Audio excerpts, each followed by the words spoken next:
have to be a bit sneakier. You have to be a bit more patient. Starsoy doesn't even need the Ogi Shadow kill. Gonna wait for the passive to burn down before picking up the killing spree. Frigid Glacier does nothing, only delays the inevitable. Legendary streak for the Zeus Sin. Mid inhibitor falls so quickly. Fist crack again, only on Cow. And Starsoy does so much damage. Tagami comes in, stopped in her tracks instantly with the Raptor Dryad. It's another double kill, and now Yui is 1v5 in the base. This may be it. It's nothing but Yui.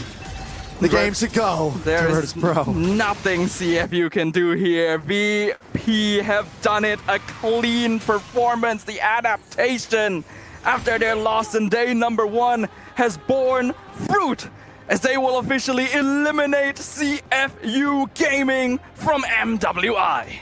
Virtus Pro has wiped their slate clean, being able to get a 2-0 sweep after the day before, being able to take the game to keep them alive. Saw, after a rough start in day 1, played amazingly today. Exactly what we wanted to see from VP, exactly what we kind of expected from them overall. After them almost taking game 2 yesterday, we knew they were going to come in swinging in day number 2. They came in swinging, and they came in swinging even harder than a lot of us may have anticipated. You would think that perhaps the familial bonds between the teams may have held them back, prevented them from landing that final blow, but Sa not willing to take any prisoners, even against her friend on the opposite side. She came into this tournament saying that she was gonna solo kill, and that's exactly what she did. That's got to be that's a highlight moment right there from Saw, man. The 3-man grab, toss, and throw into the wall was just so clean. Starsoy as well just played an amazing game today. Overall, VP seems ready to move forward and give a fight to whoever is next. Man, I am still shocked, honestly. I'm shook looking at this. We knew that Virtus Pro came into this with a renewed passion, reinvigorated from what they'd learned previously, and yet none of us could have predicted it going so one-sidedly. I do feel like CFU Gaming needed to fix their adaptability. The fact that Belleric was a huge thorn in their side in game number 1, and they still didn't draft in a way to counteract it in game 2, feels a little bit like an oversight. All right, I love some highlights, but you know what I love even more? Let's toss it over to the interview on the floor. What's going on, guys? It's Churros on the stage with you here with the winners, Virtus Pro. With me is Sa. Sa, man, standing next to you and looking at how emotional you are. I know you and Tagami have been friends for a long time. And after the first match, we saw a lot of emotions riding high. Do you want to say anything about, you know, what you've been feeling, what you've been going through as well? My feeling right now is happy, but a bit sad because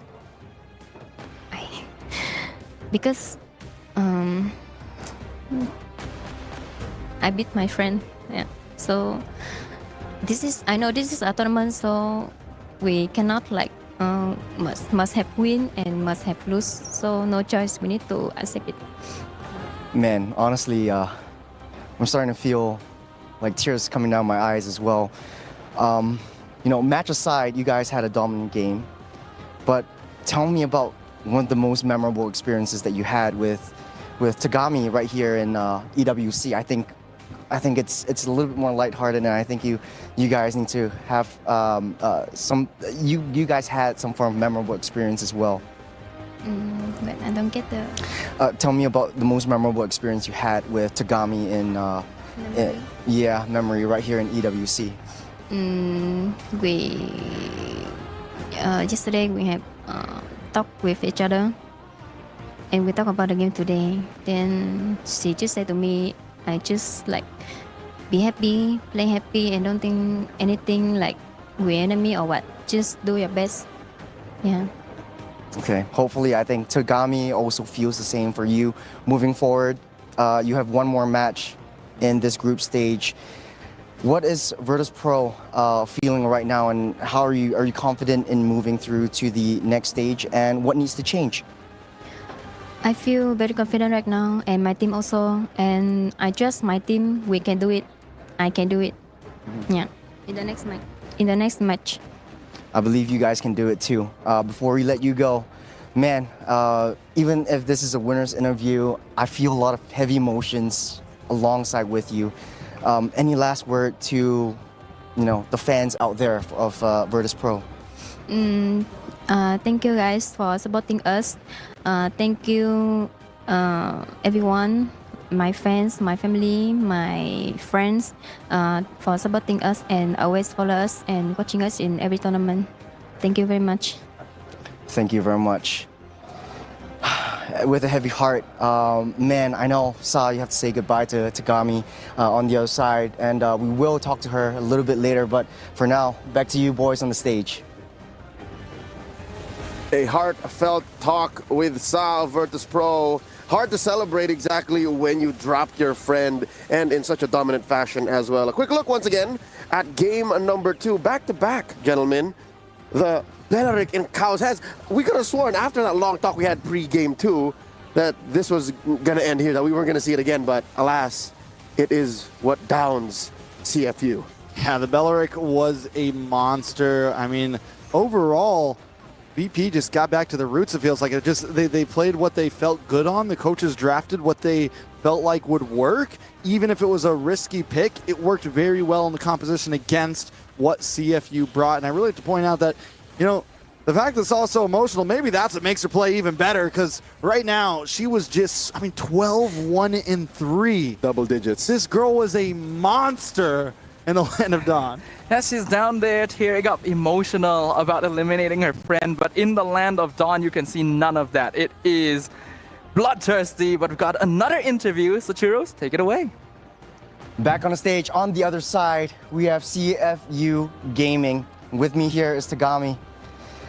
I talked to Sa earlier on, and I know it's a little bit of a heartfelt moment for both of these two teams, both of these two friends turned rivals, and unfortunately one has to go. For Tagami, let me know about your journey so far in the MWI and EWC.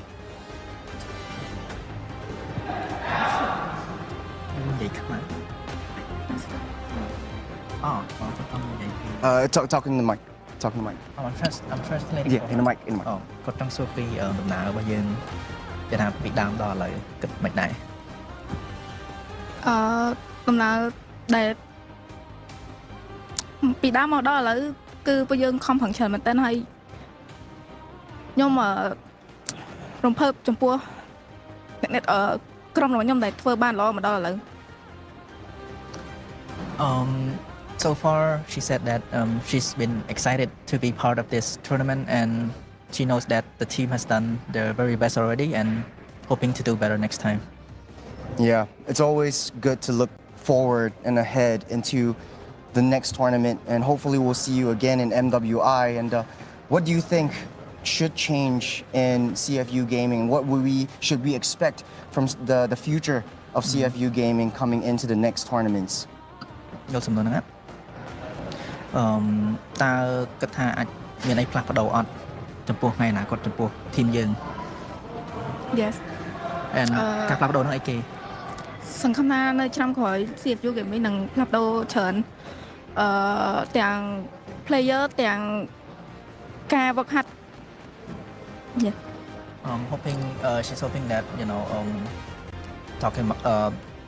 talking about future changes, she wants to get better, not get better, like she wants good teammates and hopefully good practice,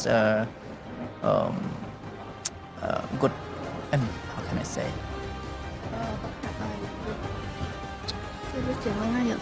hopefully the practice sessions get better. Yeah, hopefully we'll get to see a better version of CFU in the next tournament. We also have Sa on the backstage. I know she's making it through to the next round. Is there anything you want to say to your friend? I wish her all the best, and she will have all a good game and good luck. Well, simple words. Man, it's really a heartfelt moment. I know in every competition there is a winner and a loser, and fortunately we have to say goodbye to you. You had a great journey, and even with this match, it wasn't a one-sided game. It was, you guys fought hard, and I thank you guys for that. Any last words to all the CFU fans that are out there watching and still supporting you guys? I would like to thank to all the supporting I have got, and I hope they all will continue supporting me and my teammates.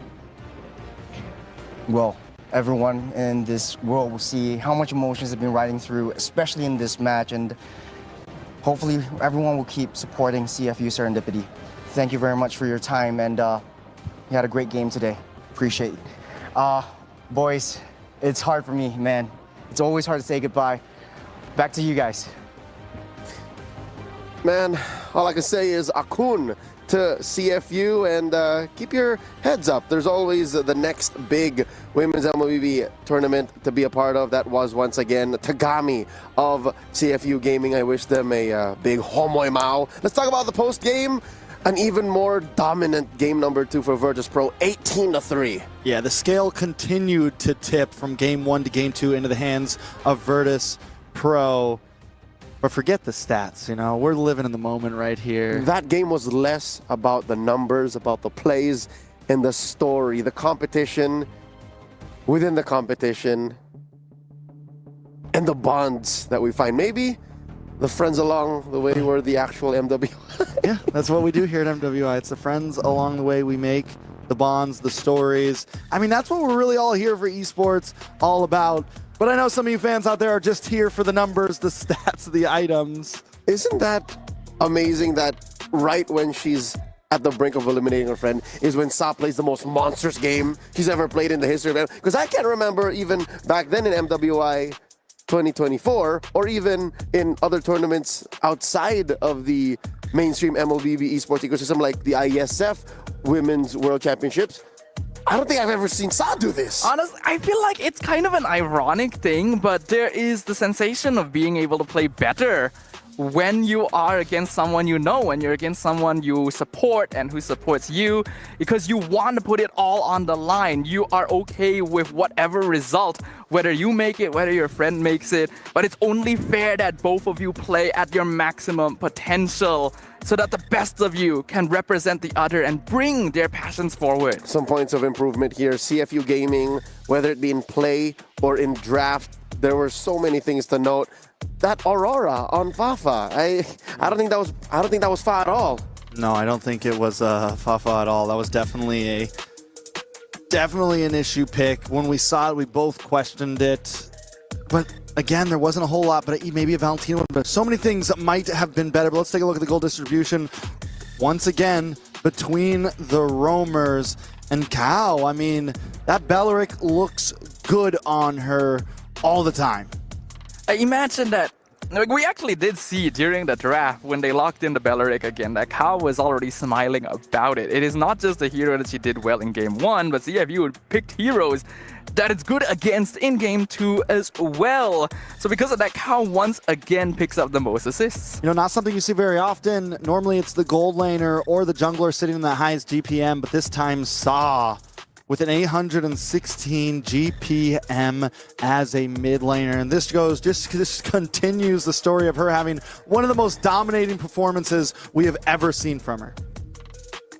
3,600 damage per minute, 800 GPM. At least some things remain close to the ground. Again, this is a mid laner Zushin that she played, and there's only so much gold you get from running through your opponents and staying to the lane, being at the front of these fights. It really came down to just a Sky Piercer going ham. Like, as soon as you just touch someone with that beacon and they're at a certain threshold and you just don't die, your stacks stay at 80 and above, you just get the kills. You get everything. Everything. You just hold the lantern up and people just melt in front of you. It's very difficult to handle when a Zusin is that farmed up. And unfortunately, we talked about how during game 1, CFU Gaming's draft was very locked in. But even then, at least there was a direction to it. Yep. I feel like in game 2, the draft was just everywhere. There was no clear concept of what the goal was, and the gameplay reflected that. Yep, not just the draft, even the play. I think as much as I'd like to commend the ladies for coming out, even their star players, one of their star players in Tagami played uncharacteristically. Towards the twilight of the game, she was throwing herself at Virtus.pro, crossing out into the jungle where she did not belong. I get it, she was buying time, but there must have been some way to defend inside your base more safely. Yeah, there was definitely a lot of questionable plays across the board for CFU, and I guess this is what they meant when they felt like maybe they just experience was the problem. Maybe they're having trouble getting the scrims they need back in Myanmar. They're having trouble preparing the way they need.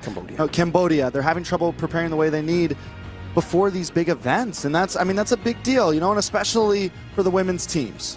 So with that said, ladies and gentlemen, another team has fallen. We bid goodbye to CFU Gaming, the Cambodian reps here at MWI 2025. With the pride of Mekong and Vietnam moving forward. Virtus.pro still alive here in the MWI 2025. Will they make it to the knockouts? We'll find out in the next couple of days. But for now, we're going to a quick break. When we come back, we got Twisted Minds going up against WOW GG in another elimination bout.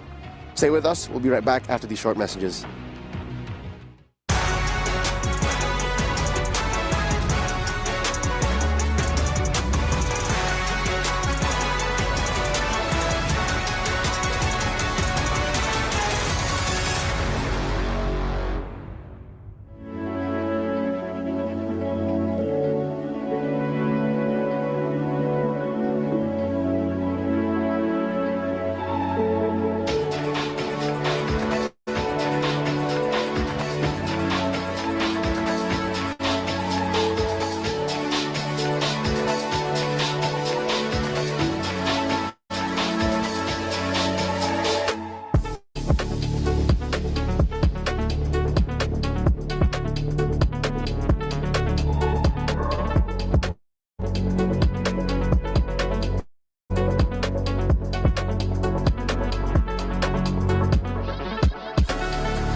shows the reality of esports. It just shows the reality of a competition of this high stakes level. It's not easy to be in Stream B. We're seeing people leave and go home. That's right. All of the broadcasted matches here on Stream B are eliminations matches, and we're about to say goodbye to one more team here. Could be one of the other, Twisted Minds or Wow GG. Real quick, let's talk about our doctor's notes. This is brought to you by Dr. Sulaiman Al Habib Medical Group.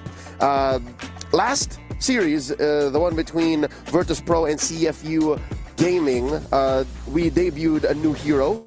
This was Belleric. Both games showed Belleric in the hands of Kao. Now, the question, your hot takes, gentlemen, yes or no, will we be seeing Belleric more often? Is it a legit pick in the current metagame?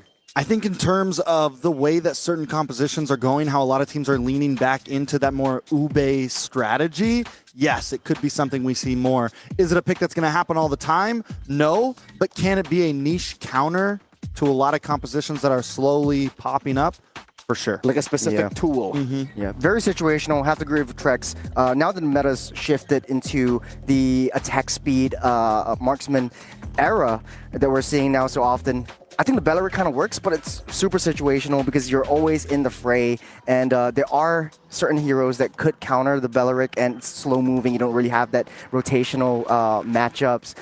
If you want to have that momentum game, it's a little bit difficult in my books. Yeah, I'm happy to at least see it find some success, much like how it did in the M6 World Championships, where some teams had it as the pocket pick to counter the Cho, to counter the Joy. Here, maybe as a tool to stop the forward momentum of these Ube lineups, but que sera, well, wherever this Belleric goes, we just hope to see the meta grow even more and get us a more diverse hero pool moving on a big stage wherein entrance is free. Badang that we've seen in first pick prio quite often. You've also have the resurgence of a couple of assassin picks. The mages, Jusin, Farsa, very high prio. I know, Trex, you love the Farsa pick. Yeah, I think it's a very solid pick. I mean, a lot's open right now in terms of marksmen, in terms of mages. All three power mages are on the field right now. It's a pretty open draft overall, and this is how we've seen so many different first ban phases from every single matchup. I feel like each time we approach it, there's small tweaks here and there, and I'm wondering how much that's going to come together as we move into the end. There is that Badang pick over for Twisted Minds right up front. Wow GG now on the gun to fire back with two picks of their own. Maybe the Farza paired up with something else. Farza Hayabusa, Farza Fred, something along those lines. Farza Gatot, but instead the CC and the Gatot right up front. I do like the adjustments coming in from WoW GG. They understand that, okay, now that my mage is not picked yet, let's solidify a winning lane in the EXP side.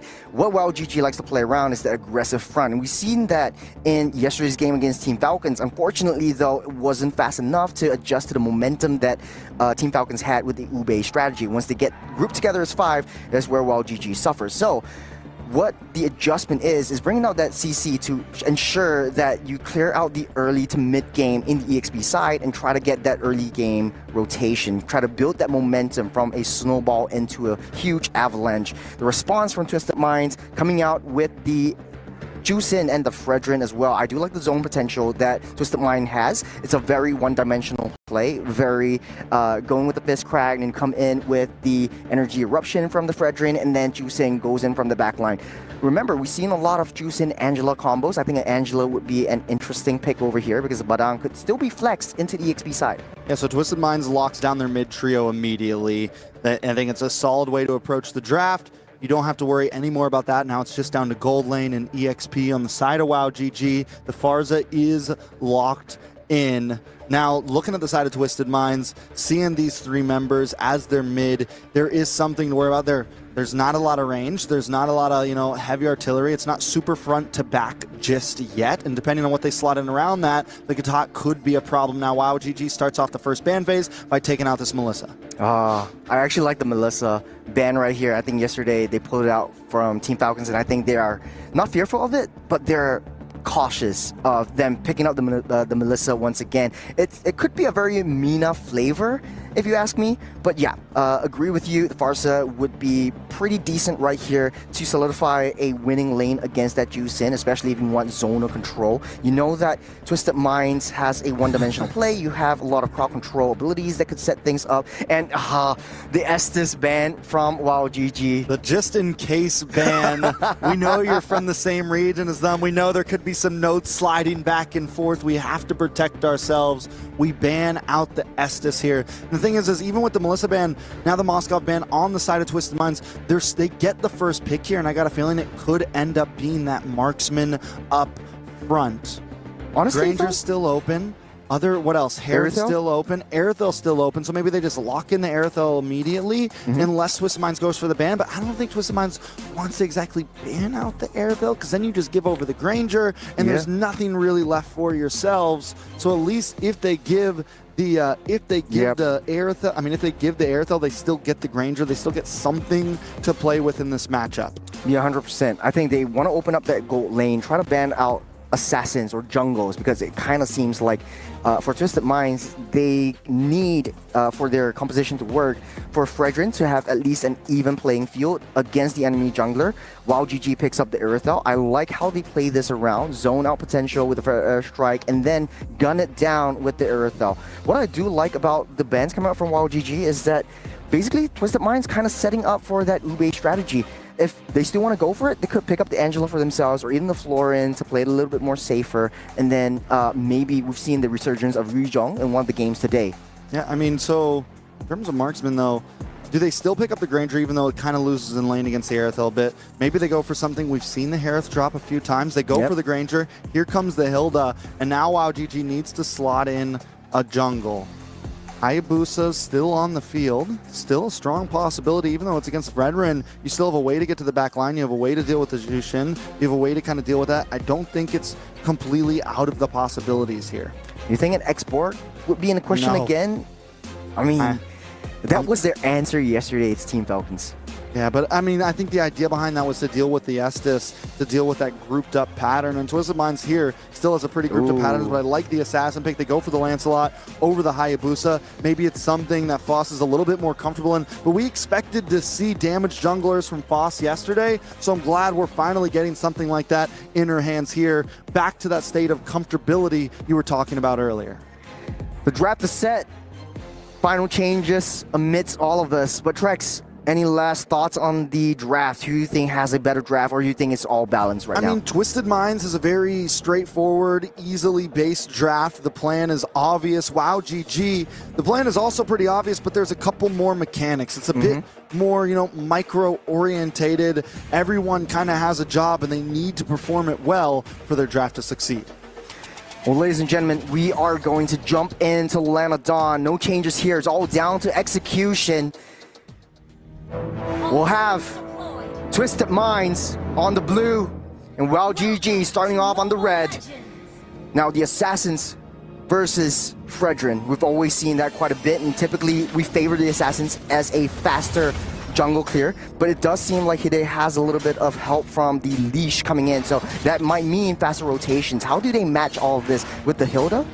I mean, yeah, with the Hilda, it's something that they're going to need to use. But the problem is CC won't fall completely behind in terms of this EXP lane. The big quick rotation that WoW GG has, I think, over the side of Twisted Minds is going to be this Farza, is going to be this Lancelot. There's going to be a lot of quick movements with the Wings by Wings. Twisted Minds needs to either kind of play it slow in the beginning, look for second, third turtle, look for those abilities when the Fredrin can really pop off here. Miss Meow is going to be able to zone away in the beginning of this match. Ayami in a little bit of trouble. Trapped out, unable to dash away. Already used a Revitalize on the mid lane down to Mike Wazowski, and missing a full wave and just got that level 2. Now zoning potential from Twisted Minds coming in strong. How is WoW GG going to adapt to this early game strategy that Mina keeps constantly wanting to bring out? Yeah, I mean, as long as WoW GG doesn't have too much to worry about right now, I think they're in a good position. Yes, Miss Meow is able to get the distance over Mike Wazowski currently, But once the feathered airstrike comes down, Miss Meow's gonna have to be careful. And as long as Mike Wazowski's able to hit a good positioning with those feathered airstrikes, we've seen how detrimental it can be in a lot of these team fights. Not to mention Fredrin, still a wonderful performer in Turtle Pits, still a wonderful performer in Lord Pits. And the strategy that Twisted Minds has brought can do pretty well in this. So far for Twisted Minds, mid lane, EXP lane favoring them. Already in that level 4 or seeping into level 4, getting ready for that turtle. You got Lyrics actually zoning Deja Vu away, but Deja Vu's already in position and ready to slaughter. But Foss looking for a right position, aiming for a right angle. We're starting things off with Hide pulling that turtle. I mean, Foss just kind of taking his time right now. Nobody's rushing this at all. We're waiting for the real attack to happen. Yami taking a lot of damage. That's the fist crack onto the landslide. That airstrike to slow things down as Lyrics chasing down Mike Wazowski, unable to hit. But down in the midst of battle, Deja Vu will fall by the hands of Livin. Luna marching down from that top side, try to get a little bit more damage as Wild GG loses one and their priority over the turtle. I love the attack from Lyrics there. Instead of going for, you know, the usual target for a Hilda, which is the enemy. Oh, nice little fist crack onto 2. Pull back Ayami deep in enemy territory. AOG to stop that fight, but no one is getting knocked out. Appraiser's Wrath will seal the deal as Twisted Minds pick up yet another one. It's 1-for-1 trade. All right, Ayame for Livin, Roamer for Roamer. Not a bad trade for either side. Turtle back on the field. Now we're still on the field. This is still first turtle. My bad, we're 3 minutes in. Normally it's gone by now, but it should be a take for Foss possibly. But Hide might not want to give it over. Yep, Hide already one level ahead on top of Foss. Just waiting, down in 10. Retribution secured by Foss. Well, GG gets that prio. They take what they can, and they're in, and they're out. Very well done by WoW GG, able to kind of prolong that fight long enough to where even though they took some deaths, they were still able to secure the neutral objective. Now earlier what I was talking about is Lyrics, instead of going for Foss, focuses down onto Mike Wazowski once the feathered airstrike comes. And I got a feeling we could be seeing a lot of that this game, to whereas, like I said, normally you see the Hilda always try to chase after the jungler, but I think a great target is going to be Mike Wazowski. Try not to let more than one of those feathered airstrikes come down every single time she pops it. I gotta agree with you. I like the adjustments that WoW GG has made. A little bit more defensive. They take what they can and they're out of the way. The positioning that they have, especially with Mike Wazowski, is just there to secure their objectives, try to get that gold lead as much as possible. On the other side of the table though, Twisted Minds does have the Hilda and it kind of has that tipping point. In early game, you have that sort of advantage. When do you think that Hilda kind of, hold on a second, down the mid side, Ayame caught out, stunned up, Revitalize will keep her safe, but just for a little bit, the AOG just in nick of time brings her all the way back, and she comes home safe for the airstrike to slow down the progression. Another successful defense, crisis averted from WoW. It took 2 tries of the AOG to work out before it finally made it. The first one got canceled. The second one was finally let through. And Ayame just survives with a hair. Rika. Rika, though, might be able to go down here. Yami here for backup. The Goon Squad coming in from that river. Might be able to slow down the approach from Twisted Minds. They might be able to take down that T1 tops, though. Ooh, Mike Wazowski knows Lyrics is constantly chasing her. But on the boss side, Foss able to take a tower for tower, making this not look like it's going in either team's favor just yet. Good trade, but it does look like they want to slow WoW GG down from entering that turtle pit. Does look like Foss is actually making a beeline to that turtle, but he's all alone.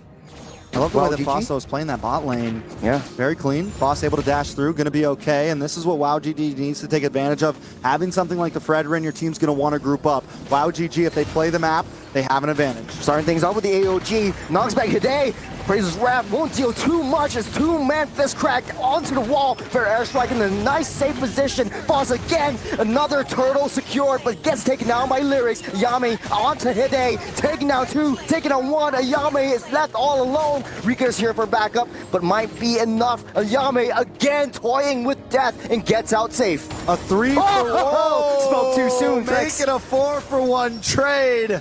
WoW GG takes too many shots to the face, all for the price of 1 turtle. It's only a 1K gold lead right now for Twisted Minds, but we're seeing the possibilities they can bring. I was just about to praise Mike Wazowski holding on to that feathered airstrike to the last second, but she still ended up going down. Let's take a look at the replay. This is a little bit after the AOG, and watch Mike Wazowski comes down to the boss side, waits for it, helps secure the turtle for Foss. Foss is unable to get away, but at this point, they're too deep. The rest of the team falls as well, and up in the top right corner, Lunar secures the kill. There was no escape for anybody, and I want to watch for Lunar because Lunar decides to come back. No, I'm going to go for this. No, I'm going to do this, and still ends up getting the kill. Lunar starting to look like she's getting online.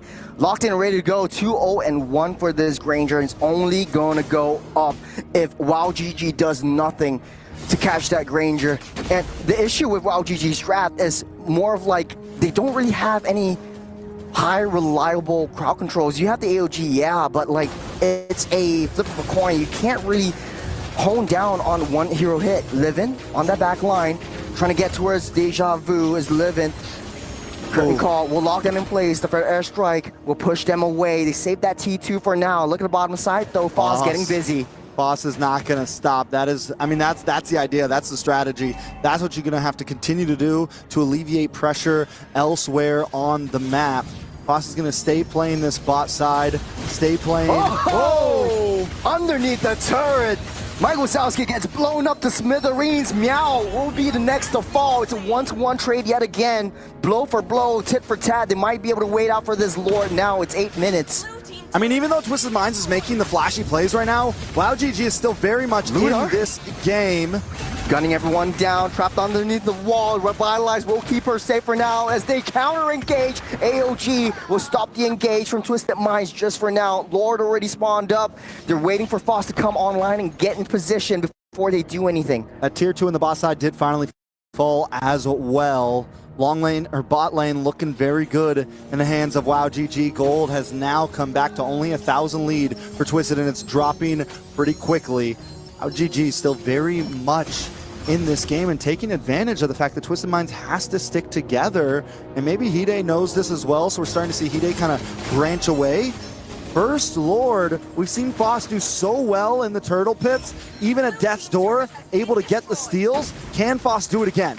Lyrics already zoning out Foss, might not be able to get into the Lord pit in time. A Priz Wrap already committed though. Hide secures the Lord for themselves as Foss running for the hills and back to safety. All they can do is play on that defense. Twisted Minds doesn't seem like they want to go for any other kills, but Lunar is coming online. Look at that damage that Death Rhapsody is actually dealing. Lyrics did such a good job at keeping Foss away from that Lord as long as possible. They know that Foss does well there. They know every time we come into these fights, it seems like they know the objective on how to support it. Ayame.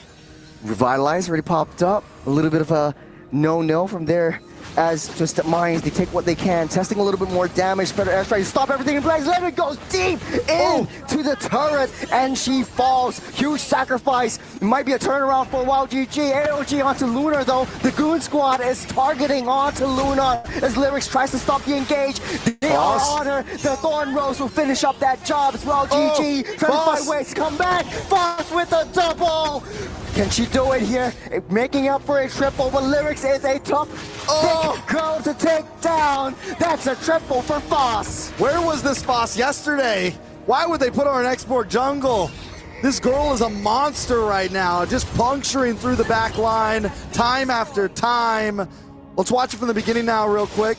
Nope, this is a replay of their reactions. No, here it is. So Foss gets the kill on to Hide, chases him down, just does not stop at all. Good positioning from Ayame to slow the approach from Lyrics, starting things off and down onto that back line. I like the target prioritization now. The adjustments coming up from WowGG is more targeted towards a key player, and they know that they need to take Lunar down before the Sky Piercer stacks get out of control. I mean, it's definitely going to start getting out of control majorly. But I got to say, WowGG now with a 2,000 gold lead. That is huge. The gold has substantially shifted, and the thing that adds up on top of that is even when WowGG was losing, they were still causing a lot of pressure on the map. That bot lane is looking rough right now. They broke through the mid-tier 3. The map is very much in their favor. Watch out for Ayame. She saved AOG yet again, bring her out to safety, but I like the fact that you pointed out pressure. Yesterday, WoW GG was just playing turtled, huddled up underneath their base, underneath all the turrets, playing really, really scared. But now Foss has a lot more mobility with the Lancelot. She can do so much more around that map. Look at that top side, already balanced out. She might be able to push that in before the Lord comes out in the next 30. And this is what I mean when I say the meta's in a place where so many different compositions can work. No team is, nailed down and forced to play one type of thing. And right now we have a Fredrin and a Lancelot on the field, and both have performed well. Both have performed well in the event so far in all of MWI. And that just goes to show what is possible right now to all of these girls. What is limitless in terms of draft, in terms of composition, and WoW GG just performing the way they need to. And it seems like it's been very much so sometimes performance over draft. Foss tries to go in for Livin. Nice fist crack to push them all away, but from the back line, Lyrics tries to go on to Mike Wazowski. Thick girl, taking all that damage, getting that tickles, and getting out of the way. The Lord is spawned up. They're getting into position right now. Yame tries to taunt Hide, try to get that damage in. Feather Airstrike to push them all away. AOG will not hit the mark as Rika finds a target onto Lunar, taking down the Granger. And they sound the alarm, sound the horns as WoW GG wants to fight their way through. We'll watch for Lyrics. Lyrics in the tri-bush, maybe not the best spot overall. Not going to be able to do much damage to Deja Vu. Lyrics to 1v2. She'll be able to take all that damage as WoW GG needs to find a way to quickly burst this down before Lunar actually comes up. As Twisted Minds just buying time for Lunar to spawn back up. And it feels like the Bedang right now, even when the fist cracks do land, WoW GG is just able to answer it so well. She hasn't been able to get any major targets. Mike Wazowski's always been at a decent position. Rika, 1-0-3 right now, always able to kite around. Probably one of the best games we've seen on Aerithal in a while. A lot of teams haven't been able to perform as well as others with this hero, and Rika just really being one of the game changers here.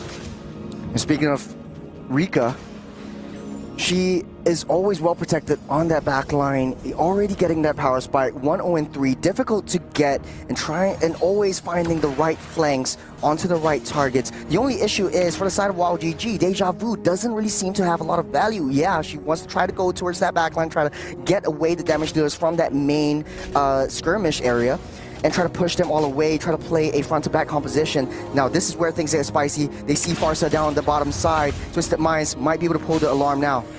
All right, so both teams still taking their time. WoW GG with a 3K gold lead. Willing to dance, right? They don't want to push the envelope. Both teams know what's on the line. This is a death match, a best of 3 where somebody's going to go home. And this is the type of Mobile Legends we like to see. You don't need to rush it. You don't need to jump in. Exactly. And even though WoW GG has his 3K gold lead, there's still a lot of play potential on the side of Twisted Minds to turn a fight around. Lyrics will take a lot of damage, but Foss, risky play, but big risk, big reward as Foss gets out of the way. Deja Vu taking a lot of damage, Vengeance already popped up. Hide doesn't have the Praise's Wrath, goes down by the hands of Foss, gets him for that re-engage as Lyrics falls as well. 2 down for Twisted Minds. Does look like WoW GG making a beeline towards that Lord. They might be able to blitz this down. WoW GG layered that attack so well. Foss starts it off, and you think that Foss is like exactly going in to get kills? No. I'm going in to shred you down a bit. Out every then the AOG thing. comes in, and then Rika comes in with the heavy crossbow to clean things up. Very well done by the side of WoW GG. Now, WoW GG needs to play it safe. Yame is half health. Lord will spawn up in the next second. Marching down that bottom side. What's the play for Twisted Minds? Will they be able to overturn this? They don't really have necessary good high ground. I mean, they do have the ability to play passive here. Like it or not, Granger can do some decent damage to the Lord. They do have, when it comes down to that bottleneck of trying to get into the base, it will still be tough. The big problem, once again, is Mike Wazowski is going to be able to kind of just siege down here and push them away from these base towers and not give them the opportunity to defend. Lord already pushing down on that bottom side, T3. Mike Wazowski taking a huge brunt of the damage from the Predator by AOG to stop the approach and try to take down that T3. But Deja Vu's down low. They try to go in deep. Foss down in deep with defensive execution. Thorn Rose to seal the deal. That's 3 members down. While GG focusing on the throne and finally able to take down Mena. Not yet. The base finally does, Charles. I thought maybe we'd have the big turnaround there for a second. Maybe. Possibly. But wow, GG. I think a lot of us came into this match thinking that it was definitely in the favor of the opposing team, but wow, GG took a little time. Foss finally comes online. Rika finally comes online, and they played some amazing MLBB there. Look, Foss is in her element. She looks so comfortable with the assassin. She looks so comfortable with the Lancelot. The way she baits everyone out, the way that she dives in, it was all calculated. It was so clinical that the way she played it. Honestly, though, I was a little bit surprised because if she played this well with the Lancelot, why not yesterday just go out ham with the Lancelot and play it like she is doing today? Maybe the adjustments are coming in through. They have the assassins to maybe alleviate some of the pressure on the side lanes, especially. I think yesterday there just wasn't the opportunity for it. I think they went for something a little different, and they got shot down because of that Estus, right? And this time they were a bit more prepared. They just banned it, even though there was no guarantee that it was going to get picked up. They had a feeling, and they didn't want to risk it at all. Leo, back with us. How are we feeling about that match? Since yesterday, I was looking for Foss's assassins, man. Game 1, one there. Game 2, I can't believe they didn't pull it out. But here, finally, with a Lancelot in her hands, I told y'all she was a killing machine. She told us she was a killing machine. And now we see it. It wasn't all just talk. And now at the cusp of elimination, Twisted Minds, isn't this more painful that they were in control of the first half and then suddenly let go? I mean, yeah, it was. I think there was always the opportunity there. They were in control for a bit there. But once, I mean, look at Foss even here. This is only 3 minutes in, and we could see what Foss could do on this hero. And as you said, I mean, what was going on yesterday for them not to put this into her hands? It wasn't, honestly, it wasn't a really clean game for either side. In the early game, definitely WoW GG getting into their groove, getting into their drive, and when they hit that power spike, they know where their heroes thrive, and I think they really played it to the T. Foss was really controlling the momentum and the tempo of the game, and even though they made some mistakes, they were able to adapt to that situation. So I eat my words, they are a very adaptable team. And more than just being adaptable, I think they were just comfortable. This draft that they came in with, especially the first pick CC, we were questioning what it was. And even halfway through the match, even towards the late game, you were like, you know, we're not really seeing the value of a Deja Vu just yet. But I think the true value of Deja Vu is not in the kills nor the assists. It's the fact that there's backup. There's a reason why Twisted Minds have to heed Foss's attacks, forward attacks. There is a secondary peel to Ayame's Gatot Kacha. It's not just because there's no real payoff, but the possibility of payoff alone makes the CC in the hands of Deja Vu such a great pick. 7 to 15. You'll see here, she got quite a handful of assists, like 7 assists on Deja Vu. I mean, she picks up the Hunter Strike as well to make sure that she's able to move around in these team fights a bit. You have the defense there, and with the CC, you know, it does well against the Hide here. It does well against the Fredrin. It does well against some of these bulky frontliners that Twisted Minds want to be. And it was that body that could buy a bit more time as well, so that when Rika came in, somebody was there to reap the benefits. Okay, let's talk about these gold laners now. A lot of bank on Rika here, about a full 1,000 between her and Lunar. She had more kills, had more assists, and here's the main difference. When it came to the major objectives, Rika made it count. While Lunar was, I guess, just waiting more for kills. Rika was cashing in on the turtles, cashing in the Lord's turrets, pushing in lanes, minions. I think overall on the map, just kind of present there.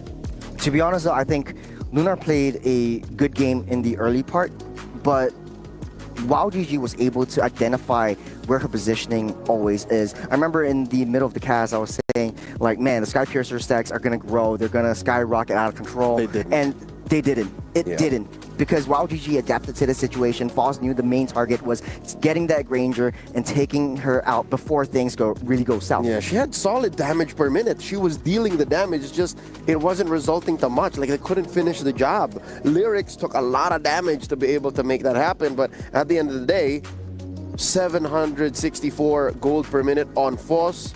She was straight up farming heroes. And then Ayame with a lot of assists there. So I like the Gatot Kacha, CC, Lancelot interaction of will we or won't we? And that makes it weird for Miss Meow to say, Wait, how do I slam anymore? Because she couldn't get anyone underneath the Crimson Beacon in the post, 10, 11 minute mark. Like, nobody was having any of it. Yeah, once they got to that point, there wasn't a whole lot Miss Meow could do at all.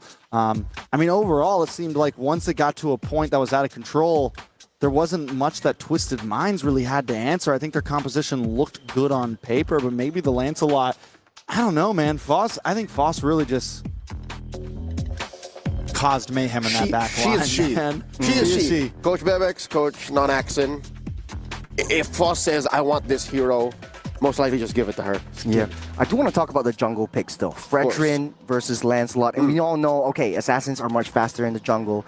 But the Fredrin, though, what is the value that you see, or what do you want when you're drafting around that Fredrin? Because now the jungle clear speed is very important. That's why people are bringing out the Bakshias. That's why people are bringing out the Hayabusas and the Suyos. You want that early fast rotation so you gain that momentum right from the get-go. But why the Fredrin? I'm glad you asked, Ryan. Let me tell you now. The reason why Fredrin, and well, mostly Fredrin, he's very unique in this case. The reason why he's picked is because of his CC. The fact that you can fight in the paint, dig yourself deep in the trenches, and act as a secondary or tertiary tank / roamer, in addition to your Gatot Kachas, in addition to your Chos, in addition to your, I'll dare even say, like your Matildas, like when you jump in with a Circling Eagle. What the Fredrin does is, all right, look at me. I'm going to taunt y'all, poof. And then I'm going to hit y'all with the Appraiser's Wrath, poof. I'm going to hit you with my passive. After every skill, his next attack is a big knock-up. So that's what the Fredrin brings to the table. But given the combo, especially when they got full control, wow, GG, they denied the Fredrin that because of all the CC and the peeling from Ayame, from Deja Vu, and then the damage from Mike Wazowski, from Rika, not to mention Foss wreaking havoc in the backline. They couldn't do anything. I think the Fredrin is still a very solid pick, but the problem with this composition that we have is not.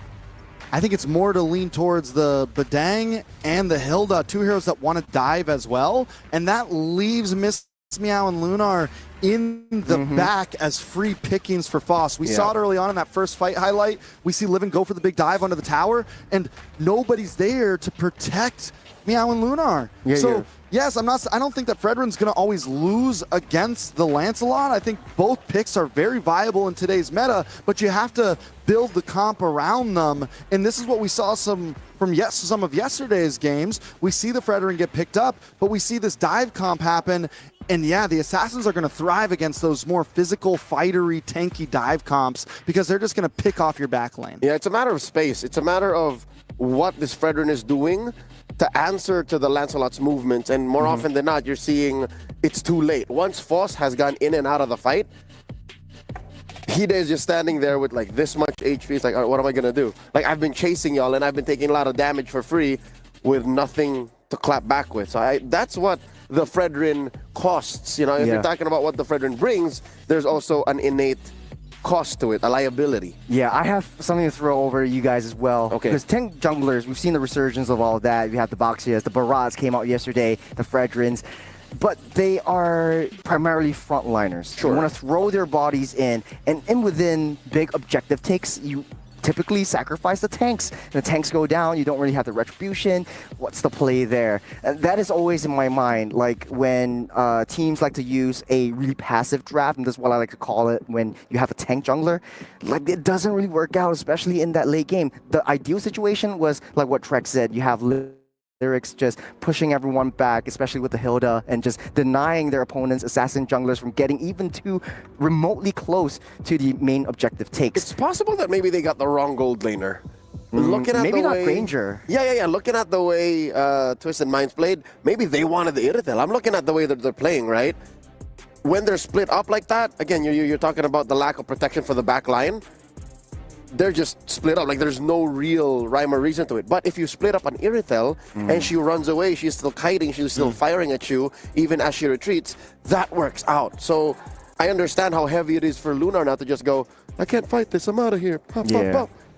I think one more big point to bring out is in those types of compositions, the veteran, where he really thrives is going to be those objectives, right? Yes. It's where in those turtle pits and those lord pits, You don't always want to try to force fights. Back in that sustained meta where those tank junglers were a thing, you weren't forcing fights around the map. You were waiting for turtle, you were waiting for second turtle, you were waiting for third turtle, you were waiting for first lord. Which they got. That's exactly. Well, Foss did steal a few turtles there, actually. No, but the first Lord. two. But the Lord, yes. Yeah. But even then, even when Foss was stealing those turtles, they were still winning out in those pits because that's at the point where you are all together. We're not diving under any towers. We're not risking our back line. Yep. It is a 5v5 at that point. She is the lion. She is the line. Exactly. So I think if you're going to come into that composition, that's what you need to do. You need to know your times on when you're going to have the advantages in these fights. Ladies and gentlemen, game number 2 is upon us. The draft is ready. Let's see if WowGG can put the nail in the coffin and finally eliminate Twisted Minds, or are we going all the way? Will the hometown heroines of Twisted Minds force a game 3? It's time for Churros and Trex to take over. So WowGG has found their footing. They found the money in Foss. Come back into that assassin pick. I think that's definitely the right idea. It's always not easy to come back from a loss, especially since it's an elimination game. You lose this one, you're out. The pressure is on, especially for Twisted Minds. Now, the question is, do you play what you're super comfortable in? I think for Twisted Minds, the tank jungler, the Fredrin wasn't working. 0, 4, and 5. Yes, Hide was able to soak up a lot of damage. Hide was able to get those objective takes in crucial moments, but at the end of the day, with a super highly burst composition coming out from WowGG, Fredrin just wasn't tanky enough. It was just a stickman that WowGG was fighting against. So going into the draft, taking out the Kalea, the Kimi, taking out the Uranus, and the Matilda. Yeah, I mean, overall bans, I think it's going to be more about what happens after this. WowGG, do they go for something similar to last game? I don't think they have to switch anything up. And again, I don't think Twisted Minds, I don't think the Fredrin was a bad idea. I will hold and stand tall on that. It's about what they put around it. And if they're going to go up against that assassin pick, everyone needs to be a bit more on the same page, not have too much distance between each other. Like, Falcons Vega Mena, they did it correctly yesterday. When they picked those tank picks, they had the Estus with them. They had something to kind of hold everything together. Maybe they planned, maybe Twisted Minds planned to lock that in the second phase. It got banned out. But either way, even with it getting banned out, they could have still picked something a little bit closer to home, something that's not too front to back. Because if you're going to go for the dives, you need everyone else to dive in with you. I think for Twisted Minds, there are some adaptations that need to be made, especially in that draft. It was the first pick of the Badang going to the hands of Twisted Minds. Now, WowGG, they have quite a bit of options. I think the hero of the most value was the Farsa, but you want to highly prior the Farsa, it will be the Baksha though. Okay, so they ban out the Fredrin though, and that's what I was expecting is you ban out the Fredrin. You pick up the So now Baksha do you for pick up yourself. the Basha? It's a little questionable though because Foss, we just liked her so much on this assassin pick. I feel like they could have maybe left the Fredrin open, but they are on first pick side, blue side this time, so they got to change something out. Twisted Minds, though, taking a page out of their book, we're going to take the Guitar and the CC this time. I like the interaction coming out from these two heroes, especially like what Leo says. The CC's value is really getting onto the late game and just zoning everyone out, and you can get out of sticky situations just with the jump. The AOG just works very well when Ayame actually played it in the previous game, getting out of a lot of sticky situations as well. Now, the question is, what will WowGG actually pick up right now, knowing that you have someone to disrupt a potential Feather Airstrike? So you can't really pick up the Farsa for yourself, but they will pick up the Farsa for yourself. I think the Farsa is still good, even against the Guitar. We've seen Risky, so though. many. Yeah, but we've seen so many counters, like so many counter heroes get played against the Farsa, and any good Farsa player can still position. Whoa! Foss again with the Lancelot. Still going to be the Lancelot. We're going to slot this Basha into a roam, and I think that was either a big brain, genius draft move right there. Listen, we know we just beat you with the tank jungle, but we're going to still not let you have any good tank jungles. We're going to ban your Fredrin, pick up the Baja, and then slot in the Lancelot just as a little jab to the liver there. Very smart move. This is a very highly mobile draft. You got a Wings by Wings, you got a rolling turtle, and you've got Lancelot with almost infinite dashes as long as you hit the minions. I think Twisted Minds need to really adjust and try to overcome the momentum that WoW GG will bring, especially in the late game. The answer to that is the Zetian. What I do like about the Zetian is the vision control that she gets, but with a long cooldown and with sort of like a answer to the Baxia with the passive that Zetian has, it kind of baits out that Baxia rolling into the midst of the battle. And you typically play Zetian in a utility role, so you want to slow your enemies down, try to get as much crowd control as possible, try to push them back out of the way so that the rest of your team is able to gun everyone down. And Twisted Minds, their composition looks like they want to draft an Irithel. Will WoW GG pick that up as well? Irithel's definitely, I mean, I think at this point, it could go the same way it went previously to where I mean, you know, WoW GG got the Irithel, but since Twisted Minds now is on this side of the map, if Irithel, well, they banned it out. So no, I'm surprised they actually banned it out. I thought they might just leave it open for themselves since they do get first pick after the second phase. But yeah, I mean, at this point, it could go anything. Irithel gone, that means Granger's one of the best next things on the field. Wan not available. Yishun Sin gonna get banned out as well. It was the Moskov slot right here as well. And I think in order for Twisted Minds to match up against the cross-map plays that WoW GG is going to bring to this game, Moskov would be the next best option right here as well. But do they want to risk it with banning 3 different marksmen over here and just resort back to the Granger again? I mean, it's definitely, I think the Granger is solid either way. With this composition, maybe a little bit better. I mean, it just depends on what they... The problem is last time, they had the Badong, they have this high dive comp, and when you have something like a Granger that wants to sit on the backside, you need to keep someone there who can peel for him, someone there who can defend him, any kind of long-range marksman, any kind of long-range whatever, you need to have someone there that can protect them, and that's where Twisted Mind's kind of messed up. We saw the same thing from GG in day one, man. We saw they have these big divers that leave their back line to open, and that's what we're seeing a major mistake come from a lot of teams right now in the current meta. Yeah. So if we theorycraft a little bit, so the Barats would be banned out, solidifying the second phase ban from WoW GG. Twisted Minds, how they like to play this is the AOG as well as the Curtain Call goes into the back line, leaving Zetian wide open from that back. I think the issue is right now with a lot of clash-heavy compositions is that, yeah, I agree with you, you leave the marksman all the way at the back.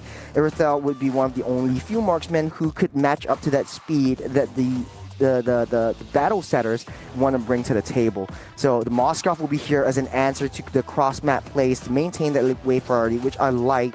And now they're left open with a jungle. While GG, the response with a marksman as well as the EXP though. Now Moskov's a solid pick here because it's not your super long-range marksman, except for the SOD of course, but it's someone that wants to dive in with you, dive in with that Katat, dive in with that CC. Badang does get picked up for the side of WoW GG. They also need a marksman here. I think they could honestly take the Granger with their composition here, as Twisted Minds does not have an assassin on the field. Now Twisted Minds, do they keep it simple, go for something bulky again? There's already very limited options for that.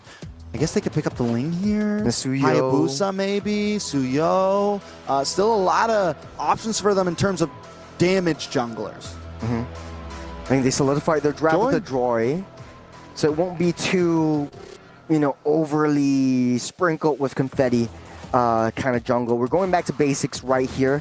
Twisted Minds with a easy to execute draft. You know how to play this, and you have answers to the cross-map plays that WoW GG has to bring. But again, one-dimensional play from WoW GG, easy to execute, and you have layer in with your tank setters. I think one of the things one of the players I'm worried here for is going to be Miss Meow on the Zetian.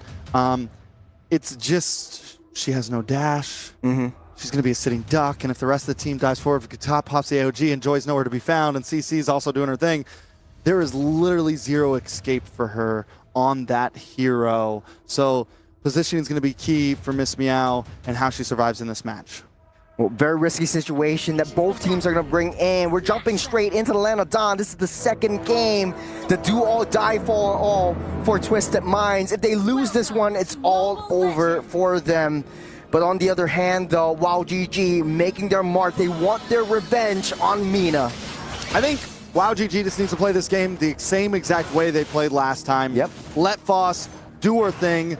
be the killing machine that she told us she was. Get into that back line, target down on a Miss Meow, target down on a Lunar. Now, Lunar is going to be a slightly different topic this time because last game, it was not a Moskov you were chasing after. And if Lunar has the micro mechanics do it, you can try to find that outplay on Foss if Foss goes too deep. Another person we have to look at here is going to be Ayame. We are seeing this Basha in the roam position, something that's been favored very much so into the jungle, but still it's fast moving. You pair that up with the wings by wings of a Farza, we're talking about quick rotations for WoW GG. Not only quick rotations, now first minute of the map, Ayame already leashed down the orange buff, and Foss already in deep into enemy territory. On the top side, it's a 2v1. Deja Vu will be getting out safe, but then again, while GG had made some mistakes in the previous game, they were a little bit too aggressive, especially how Ayame likes to open up that brush. But now, in this game, there needs to be some adjustments, especially prior to that first turtle take that Twisted Minds needs to make. They can win out in team fights, but Miss Meow doesn't really have, like you said, a lot of mobility or a lot of damage in the early game. And how they want to play around that objective really sets the tone of the pace of this game. Yeah, WoW GG. I mean, we didn't see them pop off until about the third, fourth or so minute. That was fifth minute. That was when they really came online. Twisted Minds, though, with a similar comp, kind of waiting for that time to shine. But up in the top side. Top side, Livin, down by 3. No AOG to keep her out alive. Will delay her inevitable doom. First blood goes to Deja Vu. Hidei there for backup though, with the Rhythm of Joy dealing tons of damage for their airstrike from that back. Nice positioning, but Ayame still falls. This is a double kill for Lyrics as Foss gets out of the way. The turtle will be favored by Twisted Minds. And Mike Wazowski unable to really connect onto too many with that feathered airstrike. I mean, it was a well-fought. I thought it was going to be the big game changer, but in the end, Twisted Minds are able to outstep it, come back in, and still secure 2. So well done by WoW GG, but very much better well done by Twisted Minds. I was honestly doubting the power that Twisted Minds has in the early game because they don't really have a lot of depth damage, especially from Miss Meow. But landing that Fury off that Phoenix onto 3 on the top side though, hold on a second, they're trying to put Lyrics out of position so that they can contest for this objective. WoW GG putting a lot of value into this first turtle. All right, Foss has a great count in terms of neutral objectives right now, does wonderful at securing them. Hidei, Foss still steals the turtle from underneath Hidei's noses, and Hidei just got a little bit too close to the dragon's teeth as WoW GG will take her down and secure the turtle for themselves. Yeah, very cleanly done. Foss able to secure another objective for the side of WoW GG. Not only that, but they secure Hidei as well. And that's the thing, it's going to be very hard to run away from a comp that WoW GG has. You have all the punctures, you have this Basha who can roll you down, you have the wings by wings, you have so many different tools that are just going to help you reposition in these team fights. Yeah, look at the economy, just even Stevens at this point, kill score just exactly the same. They're matching each other's tempo, and this is exactly what Twisted Mind needs. In order for them to, hold on a second right here, AOG directly onto the bottom side, Livin just taking a lot of damage as Oyame secures that kill, Revitalize, keep them all alive, and they're grouped up like a death ball. Here comes Hidei from the flank, trying to take everyone out with the Rhythm of Joy. Rika next to fall, but hands on Hidei. Foss dashes out safe, 3-0. Once again, Twisted Minds turn the fight around. WoW GG continues to look for these pickoffs, but Twisted Minds comes out on top in them. Taking a look at some of the items, Joy still waiting on that first. Same thing with Foss. Hunter Strike has been locked in for Rika. And on the other side, Corrosion Scythe locked in for Lunar. Things still pretty even on the board. It's a standstill game. It's a 2-0-1 for Lunar. That kills down the bottom side really push her up into priority, especially in the lane. So Rika has to claw her way back up. As WoW GG, they thrive in the late game when Foss really comes online. But now the changes that they made with the Moskov will be much harder in the late game. We come even remotely close to this Moskov, you get shredded down to smithereens. So now turtle spawns up in 7 seconds. They're zoning everyone out of the way. AOG to try to reach all of them, taunting up. The fair airstrike will do not a lot of damage as Livin just walks out safe. A lot of key resources already used up by WoW GG as Twisted Minds tries to secure this turtle. And Deja Vu still doesn't have Retribution. It's 6 seconds. They need to try to buy a little bit of time. I mean, Foss still doesn't have their Retribution. Now it's finally up. They have claimed position over this turtle. Twisted Minds decides to back off. Smart move. Twisted Minds want to reset that turtle, but wow, GG just take into position. Speaking of position, though, Hide diving in from the backline once again. Miss Meow playing with Foss doesn't get the kill and goes down to Graveyard herself. This time, Twisted Minds is doing a much better job at keeping things tight and not letting Foss just have her way with their team. Every time she comes in, she's unable to secure the final blow, and then she gets chased down and taken out. Twisted Minds have turned that standstill game into a 1K gold lead. They haven't secured any turtles on top of that, but they are securing map space and kills. What I like about both these two teams is that they are very methodical in getting these turrets taken down. Now Twisted Minds up in terms of kills, but it's still pretty much into the mid game. At any one point of time, like we see in the first game, while GG can overturn the situation. They just need to buy some time for Foss to really come online, for Rika to have that damage burst. But the longer they wait, Lunar is slowly pushing down all that side waves and maintaining that lane priority. So the major objectives coming in, especially that Lord, will be so much harder for Wild to take down.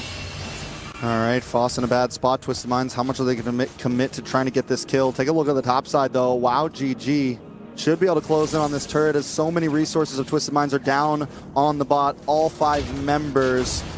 And Foss should actually be able to clear this wave and maybe even save this tower from being taken. It's a 2v1. Thorn Rose Keeper is safe, able to dash out. Hide tries to dive in underneath the turret. Foss trying to outplay. She might be able to buy some time before she eventually falls, but their team is actually pushing through on that top. I mean, Foss does all of that and still, I mean, I think that was totally worth it. You save the tier 3 on the bottom, and your team is able to secure 2 objectives up top. Twisted Minds at least find something in all of that, most likely taking this tower? No, still unable to take it. We're coming down to third turtle. That was a huge play for WoW GG. Huge play from WoW GG. Able to save that T1. Will do a lot. Hide secures that turtle, living trapped in between a walk and a hard place. AOG lands, both popping a flicker. Mike Wazowski goes down, but hands the lyrics. Make it 2 as Lunar will take Deja Vu out. The rolling Boxia won't be able to get out of the way, so Yami takes too much damage. Miss Meow will secure that kill as Twisted Minds takes one after another, and they're having such a huge game this time around. I gotta say, Twisted Minds continues to win out in all of these team fights. It's a statement that WoW GG is still handling themselves so well on the map, and it's the only thing really keeping them alive in this game currently. They're hanging on by a thread right now, looking for time, looking for that moment to turn things around, and Twisted Minds also knows the objective. I think Twisted Minds can maybe even push the envelope a little bit more because of just how well they're taking these big 5v5s. I think at this point, they could really just kind of look for some all-in moments at 66 seconds to the Lord. Twisted Minds has no reason to fear right now in terms of team fight capabilities. I have to agree with you. Twisted Minds has a lot of options. They could put Hide on the long lanes, Lunar on the other side of the map, and whenever there's a team fight onto Miss Meow, you could SOD in, join in the team fights, and get into position. You also have the vision play coming in from Miss Meow. That's the Fury of the Phoenix that will draw a little bit of intelligence onto the rest of where WoW GG is. 30 seconds until Lord spawns up. What's the play here for WoW GG to come back into this game? I think they're handling this the right way currently. There is a big deficit. They need some more time, but they are at least having some map control. They're letting Foss do her thing, either whether that's in the off lane somewhere and the rest of the team takes the tower, or whether she's the one who takes the tower. But they are approaching this the way they need to. They're not too far behind. 3.5k gold lead sounds like a lot, but I've seen teams come back from worse. Twisted Minds, on the other hand, yeah, just keep on playing the way you're playing. Keep on looking for these fights. Keep on, you know that you can win out in them. You have all the tools to do that. They don't need, maybe don't be too patient for Twisted Minds, because if they let this go too long, you're giving WoW GG the opportunity to find that comeback. It's like a seesaw. You see Moskov on one side of the map, and then you see Hide on one side of the map, and WoW GG is just reacting to all of this pushes from the lanes. Check it now, Lunar's on the bottom side already, 3-0-3, and this Moskov just farming the entire game. We're starting things off with that Lord as WoW GG. 5 members are already in position. Twisted Minds, you want to try to find an angle to target onto the main damage dealers of the team, waiting for the Fred airstrike to fall. SOD already lands. AOG calls it down. It's Hide tries to find Ayami. Will be the next to fall. 2 members down for the side of Wild GG. It's Twisted Minds. They find angles after angles. The SOD was just bait. Look at the bottom side. Moskov already taken down the T2. Yeah, I mean, the flicker in and the kill secured onto Foss. Lunar is just not having it today. 4-0-3. Lunar just a monster currently.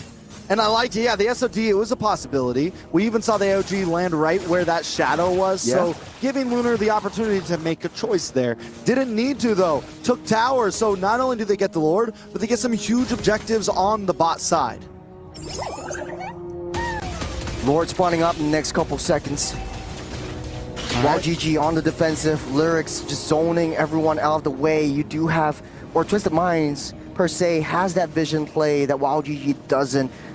While GG doesn't know where Twisted Minds is, I think they need to play it in their base. Just wait for the Lord to come in. Just give up that T2 and Twisted Minds. If they see their prey in the jungle, that's then when they'll strike. Athena's shield comes in for Ayame. I don't know if that's the best choice here. I was thinking maybe more on the side of Radiant Armor. I don't know. Could be a little wrong about that. Feel free, anyone in the world, to connect me if I'm wrong. But Ayame does go for it. It gives you a little bit more survivability, I guess, in terms. You get that shield. On the side of WoW GG, they need to do something. Rika gets another item locked in as well. Lord connecting. Lord marching down the bottom side. AOG will start things rolling out. Phantom Execution and the Fear of the Phoenix. Miss Meow makes a huge play, starting up all members of WoW GG. 3 goes down. They're looking for more as they take down that Lord. Mike Wazowski nowhere to be found as Rika falls as well. It's a full wipeout as Twisted Minds responds. And the score is settled. 1-1 right now. Could go either way. Just when anyone was counting Twisted Minds out, they pull it together, come in game number 2 and tie things up. Yesterday was a day full of sweeps. Today, we got some best of 3s on our plate to eat.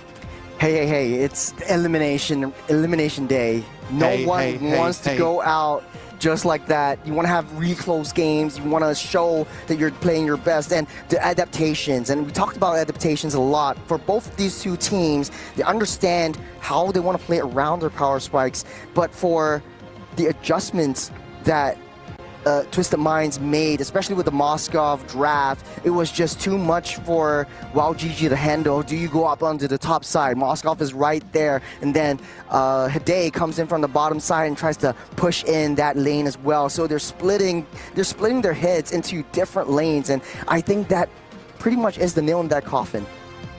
Yeah, I mean, it's definitely, I think overall, we saw WoW GG adapt from yesterday.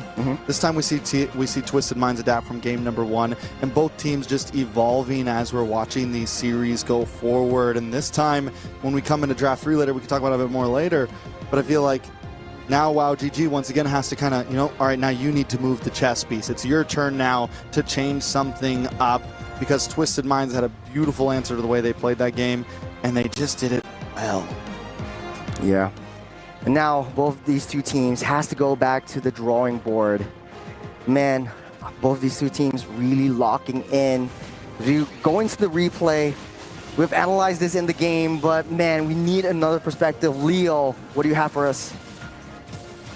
I'll tell you now, it seems like whoever has the Granger is not doing so well. Yeah, because again, the play style of these 2 teams, after a larger sample size of 2 games so far, when it comes down to it, when their damage dealers, where their cores are compromised, then all the more they find it difficult. Not to mention the auto counter on the Feathered Airstrike, right? Miss Meow, as soon as she hears or sees that Feathered Airstrike is on, all right, Fear of the Phoenix, let's go. We're done. No more. No free hits. And not to mention, again, Lunar, who can reposition, literally. She has the kit, it's in her SOD, and she has a flicker. How many times did she flicker forward to try and get the kill? I at least counted 2. It's just at least twice. With the shadows, with the dash, and then the flicker. At least twice. So, amazing work here by Twisted Minds. They are really pushing the boundaries here to show us exactly what Mana is capable of, because as it is Team Falcons, the other team representing the region, is facing off against quite the opponent that they're facing Vitality on Stream A. So I don't know what happened over there. We're still locked in here. Let's take a look at the post-game stats. WoW GG 4-19 on Twisted. Oh my God. Man. Wait. But it wasn't really that dominant until the late game. I mean, I don't know. No, Twisted Minds just played a good game. I mean, WoW GG only really had I think a few moments of glory in the early on stages of that game. And even some of those moments were overshadowed by Twisted Minds turning things around in a lot of those fights.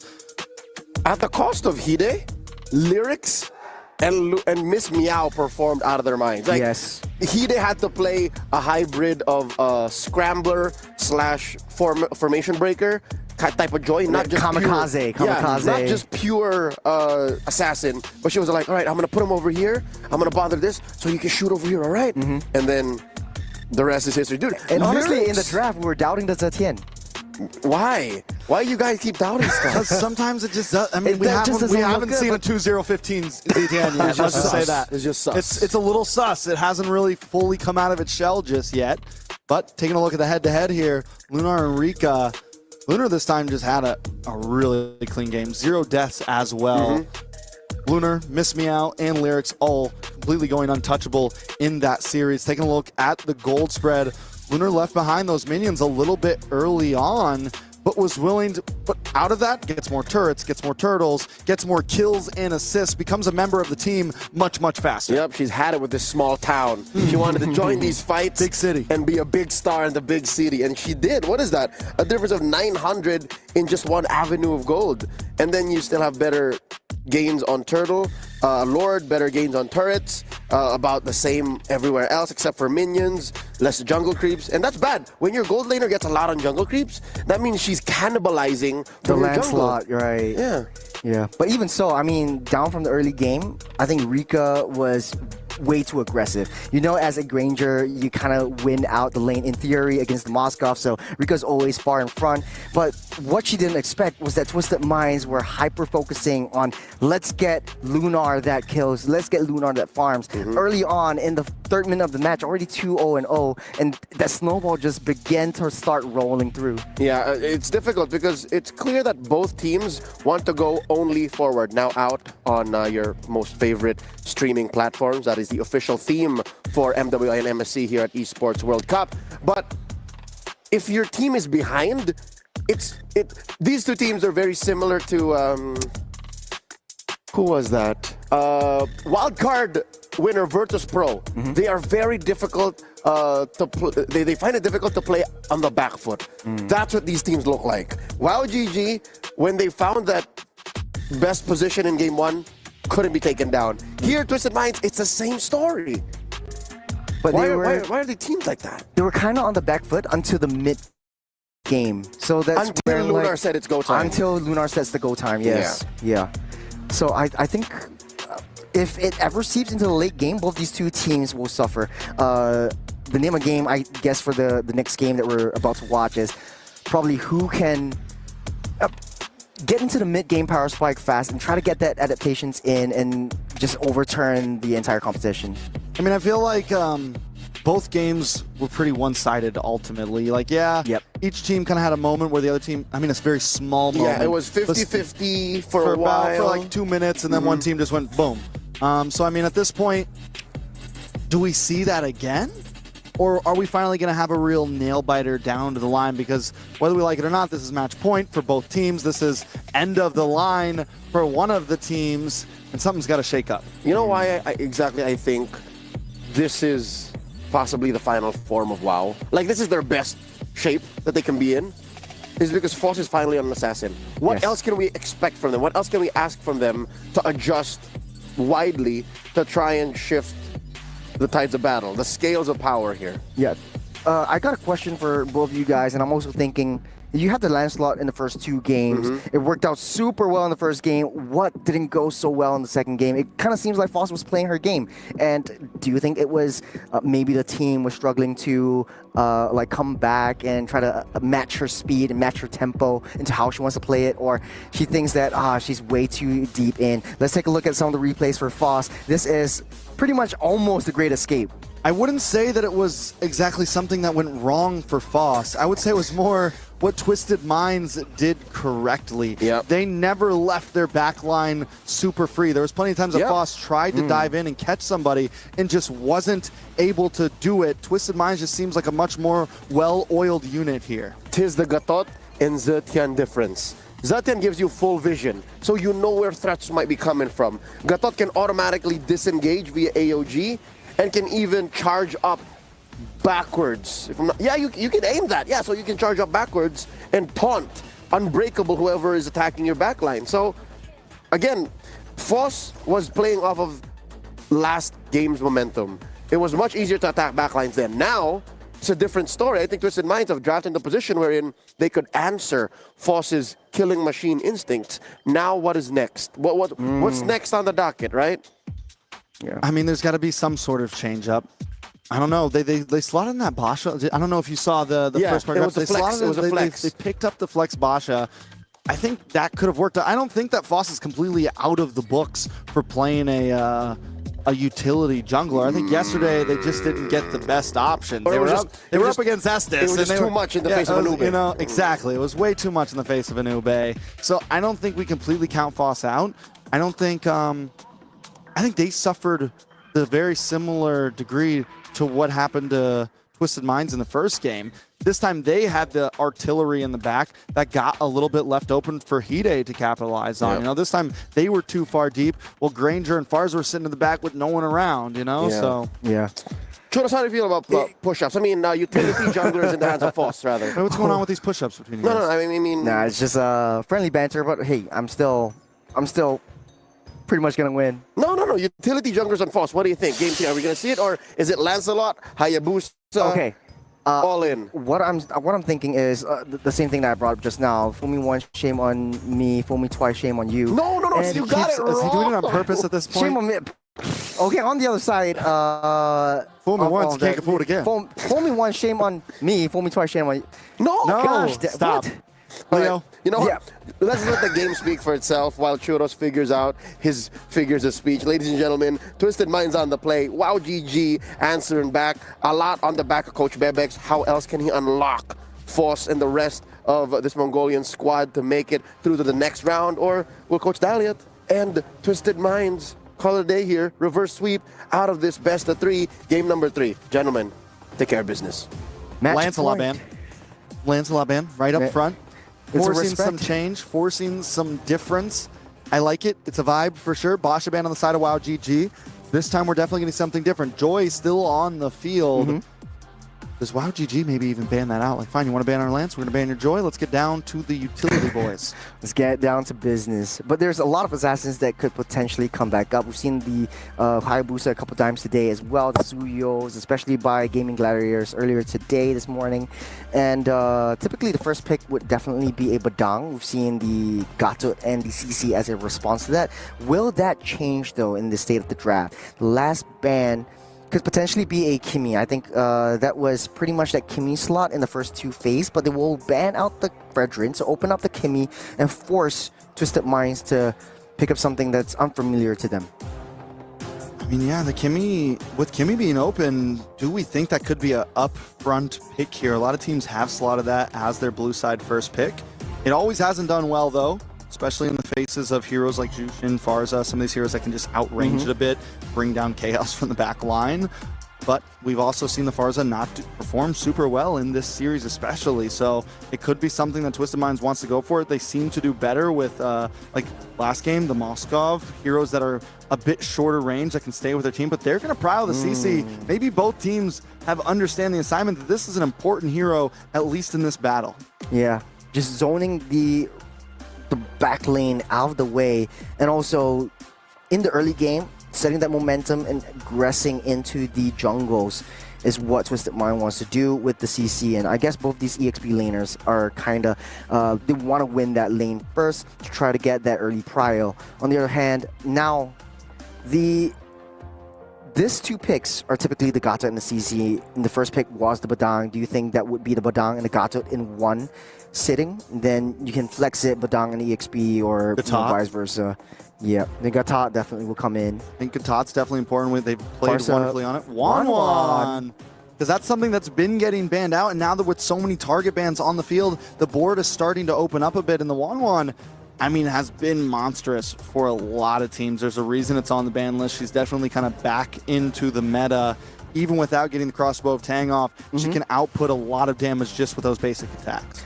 Now, while GG's draft is pretty understandable, they pick up that 1-1, they need heavy frontliners, they need strong tanks to be able to soak up that damage so that the weakness points is able to pop easily for the gold laner.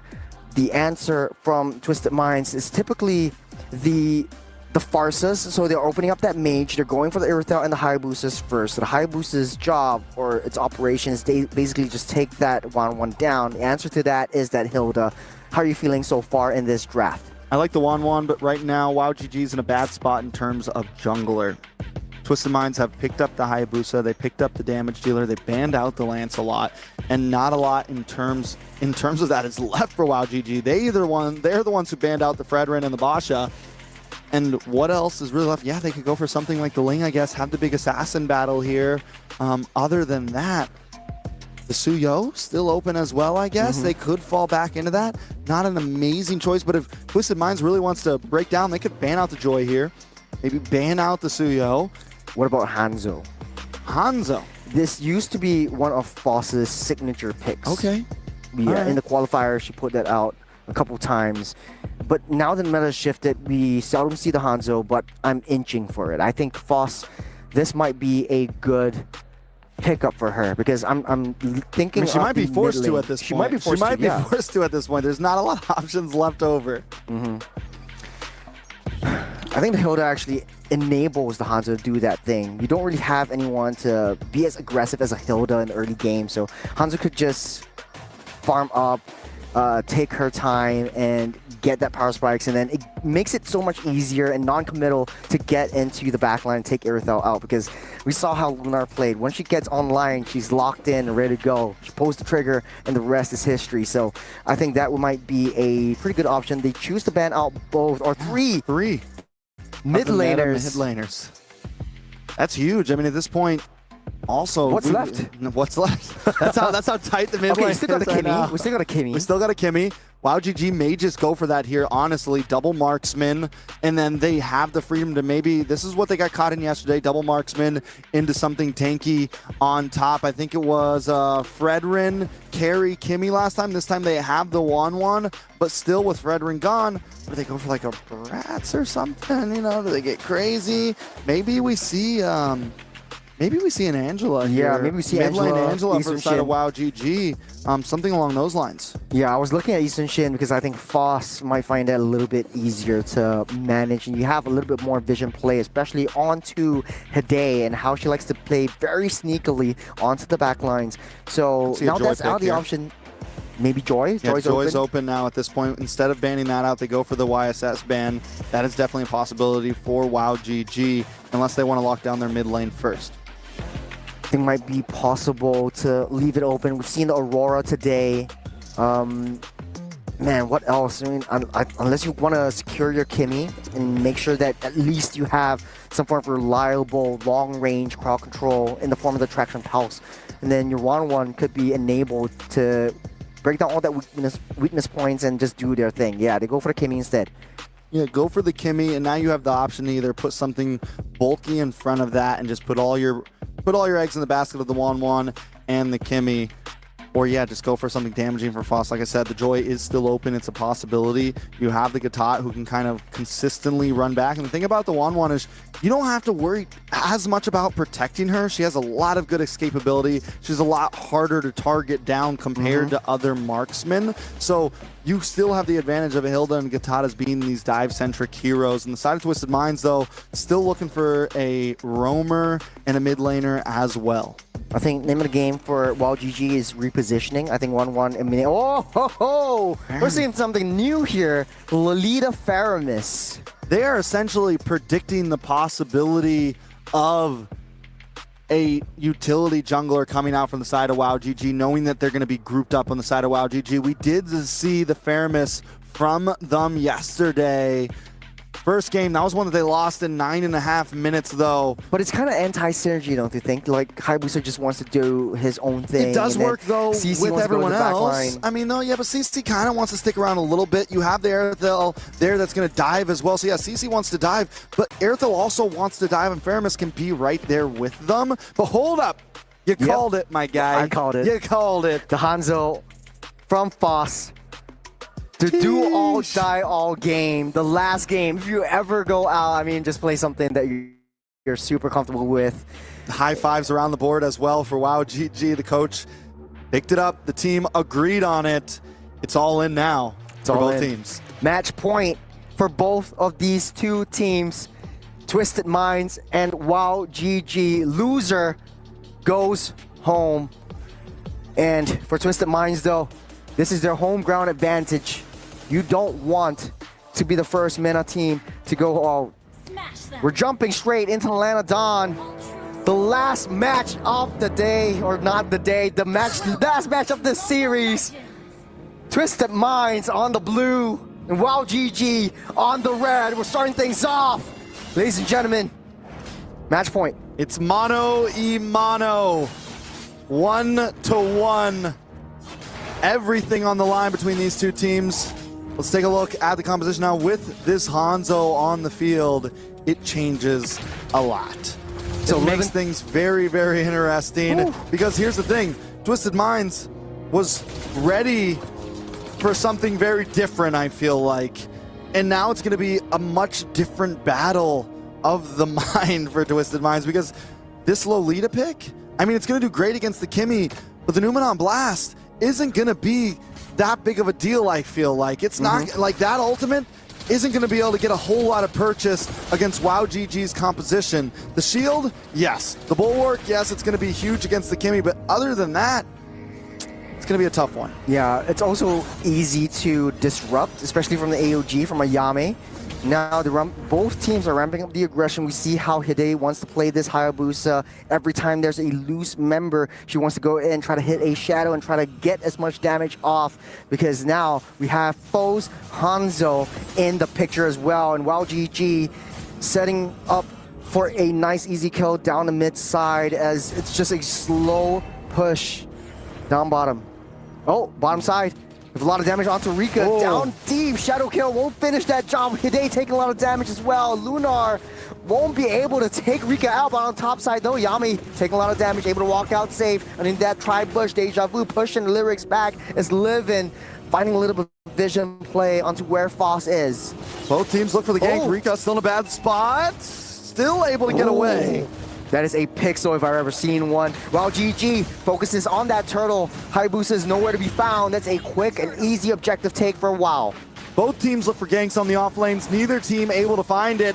But Rika does at least give Hide enough of a hard time that he has to go back to base, and that's going to give an orange buff over to the side of Foss, which is huge. Taking a look at the items here, still nobody too far ahead. Nothing crazy out of the books here. This is how you want to play. If you have a Hilda, just be a bodyguard, protect Foss, and try to get into the jungle, steal all the main objectives, and get out. Try to get a level lead before you get those kills. And I think Twisted Minds, they're a little bit too panicky down on the bottom side. Rico was down low.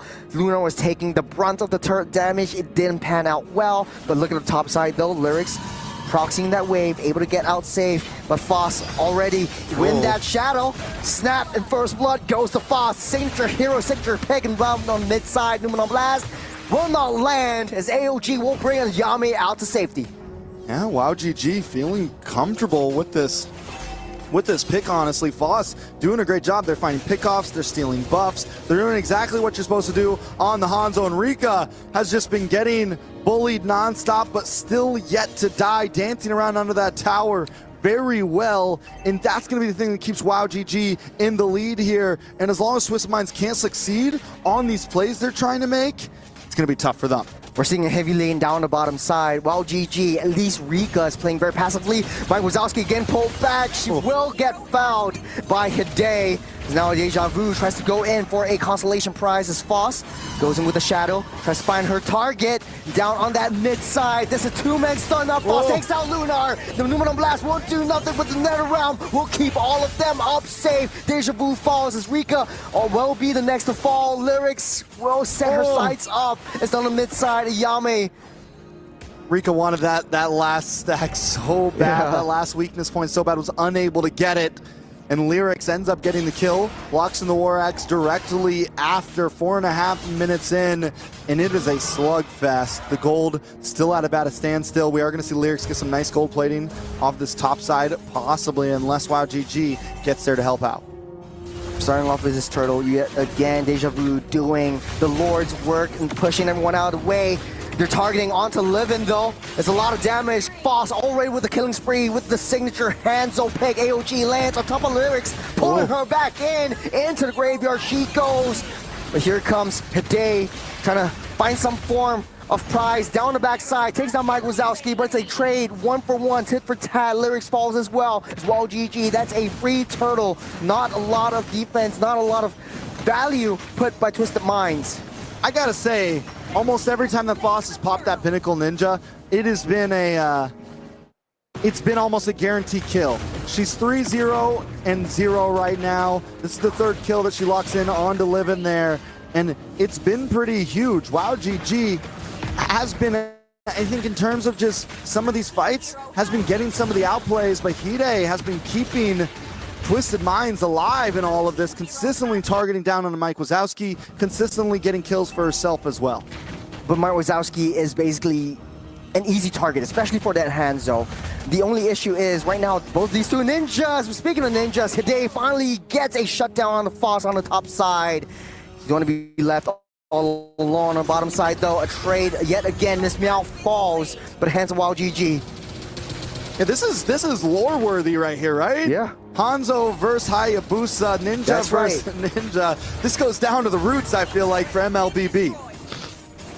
You're getting on the trades. Deja Vu, they're all just coagulating together. I think WoW GG wants to play together as 4, but now you're leaving Foss wide open. Numenor Blast and Traction Pulse will be ramped up. That's a disruption. Livin popping the Revitalize will keep Lunar up safe for now. Trying to find a flanking angle before the Netherrealm pause. Deja Vu taking a lot of damage. Lyrics will walk away, press away, say Pinnacle Ninja comes onto the back line. There's a hit, not enough damage. Lyrics will not be taken down as Hide from the backside. Just taking one after another. False, almost falls. As Twisted Minds, they take what they can, and it's an even scoreline now. Now that's a perfect point to say, fool me once, shame on you. Fool me twice, shame on me. I don't think Hide is going to let Foss keep getting away with that ultimate, because now it's hunting season, and we saw what Hide had to do. Here comes a possible conceal play, though. Oh, I don't think they will want to commit as of now. The turtle's already spawned up. Foss not in position right as of now. Twisted Minds just to us. This has not felt one-sided the whole down to the second, and both teams gave that to us.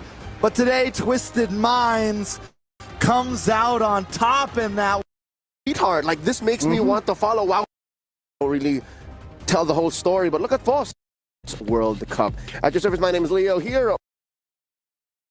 Also have Secretaria, Coach Secretaria at the helm. Quick bit of trivia here. She is, if not one of the only female head coach that has ever played on a global stage.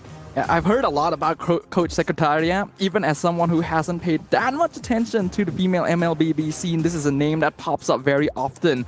A coach that has a lot of experience, clearly has a desire and a goal in mind when it comes to teaching these players as much as possible. If I'm not mistaken, I met Coach Secretaria almost 3 years ago at M4 in Jakarta, Indonesia, when she was working with Etheonte. And even then, it takes so much for a woman to, be at the forefront and lead a men's team at the world stage. But here, with the DreamHack girls, this means a little bit more to her. And at the cusp of elimination, no holds barred, she's gonna do everything she can. She bans out the Farsa and the Freya. All right, another confirmed pick away from Zaza. It seems like there's a good chance we might never actually get to see this Freya throughout the entire tournament here. The players are just actually that afraid of things overall. Oh, Man. Coach Savtizi answers with a Matilda and a Yisun Shin ban. One more each side before the picks begin. I'll leave it to you, gentlemen. Sdafa and Churo, all yours. Man, I was really hoping to see the Freya come into fruition. There's a reason why it's so feared, and I guess both these two teams definitely done their homework before, definitely done scrims together before, and I think the respect is valid. You want to be able to open up kind of your maps and the entirety of the early game and not play intimidated by one of these heroes. So valid respect, Ben. That last ban though, that typically is the Kimi or the Uranus. So right now Uranus is wide open for both teams. Will Rising Rage first pick it up?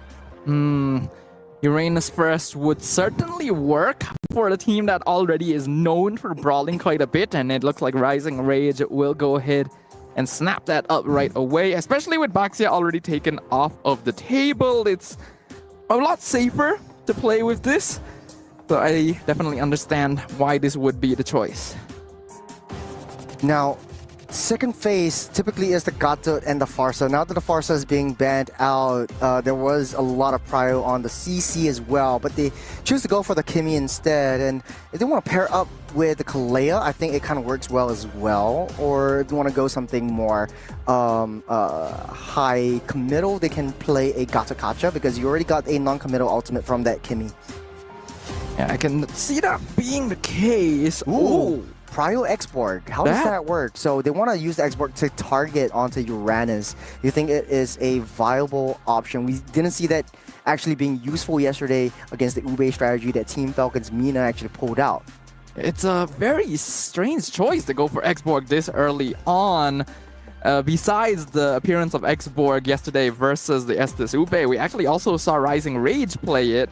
It was put on Everdian as the jungle. X-Borg didn't exactly go their way. Yes, it does counter the Uranus on paper, but it's also not something you would need to pick up so early. You'd usually want to show it later when you've already seen multiple tanky front lines on your opponent. Not to mention that if this ends up being an EXP X-Borg, I feel like you're revealing your cards a bit too early. Typically in the first phase pick, you want to be able to secure heroes and deny it from your opponents. And right now, the Kalea is already picked up by the side of Rising Rage. I don't know whether the X-Borg is that high of a value target. We'll have to see in the execution where it actually goes, be it in the EXP lane or in the jungle. And after yesterday's understanding of how X-Borg likes to operate, yes, he deals out massive amounts of damage, but in the late game, their solution or their answer to that is that carry pick to target onto the two tanks that Rising Rage is already bringing out. I can see where you're coming from there, but we came into this series with the concept that both these teams are very likely to pick up slightly different heroes from the meta we typically expect, and they are already kind of doing that. X-Borg and Carry having such high priority early on when you typically wouldn't be worried about them being banned out is an interesting choice. Right now, jumping over to the second phase ban, Valentina getting banned out by the side of DMX.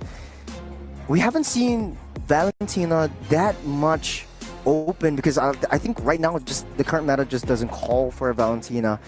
Yes, you do have a decent amount of burst damage from your combos with your first and second skill, but then again, the IMU that kind of is valid, but might not bring a lot of value to the team. This is the first Kufra ban that we've seen on the screen.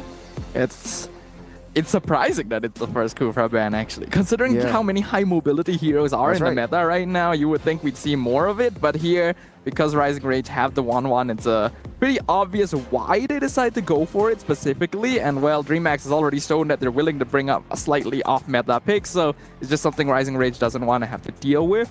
Back to the Valentina as well, I think the reason that DreamHack banned it out is actually to avoid them stealing the last insanity, because this is one of the situations where Valentina uses the ult better than the original hero since she doesn't lose the Firaga armor afterwards. Right. Okay, so you could use the Last Insanity anytime you want, and you don't really have that Firaga armor to melt, so you have the full range of the Firaga armor. I like that interaction actually, so I don't know if Rising Rage had that in mind, because it was actually the first pickup for that Xborg. So if they actually want the Valentina, they could have went second pick. But now the last ban, knowing that they banned all the Hayabusa already, we've seen a lot of joys being countered into that as well. That might be in the question, unless they want to go something a little bit more held back. They could always go for a Fredrin. At least you have someone to tank for you. But then now you have to deal with the carry. So man, if you go into late game carry, that is really intimidating. Scary. I don't really think you want to go into tank jungle here. Okay, wait, I just saw what you did. Yeah, it's scary if you want to go tank jungle. So I think even if you're assassin, if you're Ling, you fly in, carry just throws light wheels on you. And carry, remember, all the light wheels follow you until you go home or wherever you are. So it just follows you all the way. That is a scary carry. Okay. But I'm just a cringy guy today. Yeah, it does feel that way, but it's okay. You're our cringy guy. I don't think a tank jungler is the right call for Rising Rage, because there's already an Xborg and a carry on the opposite side, like you pointed out. Unless you ran as jungle and then you open up another EXP lane. Because right now it's the focus getting picked up. Impossible, actually, but still not very good, since he is also weak to Xborg and carry. If you want to get early game pressure, you want your jungler to be capable of ganking the side lanes, and he's weak to both side laners. Yeah. Better not do that. Go for an assassin instead. Burst down carry, burst down the Firaga armor. We've already seen that the most successful counter plays against Xborg is when you have enough damage to just poke out his armor before the fight even starts. Yeah, that's right. But they actually go for the Hanzo instead, so it will be the EXP Uranus. Go for the Hanzo again, the second time we've seen Hanzo today. And the Juice in to secure things up for Rising Rage. I think the draft here is kind of straightforward. You jump in with the Kalea, hope for a pickoff, and then try to gain enough damage for with the Juice in as well as the 1-1 in the late game. You also have slight lane split pressure and insurance with the Uranus as well as the Hanzo, so you can go tit for that, this or that. For Rising Rage, so kind of understandable, one-dimensional, but then again, pretty squishy if you ask me. Yeah, Rising Rage have a very good dive composition, and they have a lot of tools that are able to go in, pick someone off, and then back off. But because of that, they end up being kind of squishy. They're not particularly good at 1v1 duels, and they don't have a lot of early game damage outside of the Hanzo. So with the final pick, Gatot Kacha coming in, I do like DreamHack's draft a little better. I have to agree with you. They have zonal potential. And in this meta, it's all about zoning your opponents out and trying to get the objective or trying to get into the back line. And Gato Kacha actually makes it so that much more easier. At least you also have the Xborg to get the last Insanity, ignore some of the damage that you have, go straight to the back lines as well. So there's a lot of backline divers onto the marksmen themselves. Well, this is going to be an interesting game for sure. Both of these teams eager to prove that their previous losses were simply the luck of the draw and that they have grown past their flaws. It is going to be game number 1 of our final match of day number 2 here at MWI Stream B, Rising Rage versus DreamHack. Quick thing I'm looking at is usually when you have a Juice in, you kind of zone out your opponents. Lucy already popping the Revitalize, trying to get back up to safety. We've always seen that 1-for-1 trade down the mid side as well. So far, I think Rising Rage having a easier time in that lane-to-lane matchup. On the top side though, Blaze Kitty forced to use a flicker out. All weakness points already popped in by that 1-1. That's not ideal. Yes, carry will have a difficult time in lane against a 1-1, but it's precisely because of that you really shouldn't try to force the challenge. Losing flicker this early is not ideal, but also not the worst thing in the world. Looking at both sides, we can see that this is going to be a weakness finder Kimmy as well. So Camise intending to be more of a late game carry to try and match up and overpower Uranus in the late game. Oh, that's very, very deep in. Bondi. Lucy is just there in question. Camise wants to get Bondi's head, but unable to do so. It's a very risky play, forcing Asuna to use that flicker as well. But man, oh man, I think that could have went so much more worse for Rising Rage. Yeah, it could have also been a lot cleaner from both teams, actually. We're already seeing a little bit of that chaos that both these squads are known for. Oh, Last Insanity popped, but Zaza still won't stand tall. That's the Uranus. It's still valid. and that is why Gideon doesn't like this hero. The fact that literally no other hero would have survived that It's situation. just annoying. Nobody likes playing against Uranus, but everyone likes to play with Uranus. But Not now necessarily. You know, because in the end, Uranus is just a big body. you're just a also one-man does- team. Or Yeah, he doesn't one-woman really team. offer all that much crowd control, so you gotta have the right lineup to use him as well. Fair. But speaking of lineup, though, now that the turtle is being spawned out, you typically see Uranus being that loose member of Rising Rage and typically just pushing down that wave, trying to push that wave in and trying to get that aggression down. Traction pulse into the juice in, and Every forced to use that flicker out of the way again. Last Insanity will not touch Every as the Crimson Beacon also pops up. The Pinnacle Ninja will hit that back mark. The Tsunami Slam into the wall, and first blood goes to Zaza as Asuna next to fall. But man, one more hit, Kaminsky will finish that job. Day is next up in line as Zaza coagulated down, grouped up by 3. Will she be able to survive this skirmish? Yes, she will, as Bondi making a small prance and pop down onto that mid side. Both teams 2 for 2, and it does look like Rising Rage still up ahead in terms of gold just because of that Hanzo gold farm. Another 1v1 down bot, but Everdian just gonna pop the ultimate and fly away in Hanekage form.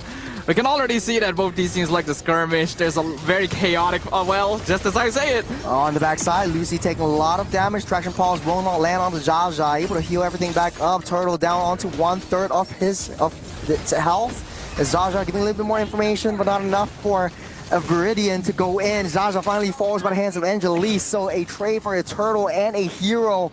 DreamMax girls, they're coming back. I really don't feel like Zaza needed to be there in the Yeah. first place. We could see that Evridian was on the opposite side of the map, so it's clear Rising Rage didn't intend to actually contest the turtle, and if they actually wanted to try and force the reset, then Evri and Asuna could have tried walking up a little bit more to back her up, but it just felt a little miscoordinated, so DreamX could just run down the Uranus and actually get that pick off. But just as I'm saying, we see in the top lane, Oh, Everadian with the Pinnacle Ninja, non-committal. She flies back to a real body as Every comes here as well. So on the top side, they touch and they go, but Bondi is down low comparatively to Blaze Kitty. So it's not a very good mid-game spike that Bondi could able to latch on. I think she's falling far behind just because that huge heavy lane. Kaminsky pops a flicker, pulled back by the juice, and Bondi finishes that kill. 3 members chasing down the mid laner, another 2 chasing down the EXP laner. They should Infernal? be okay here, yes. Yeah. Is able to burst down Hanekage, but Rising Rage is not shit, giving she up. goes in, Day!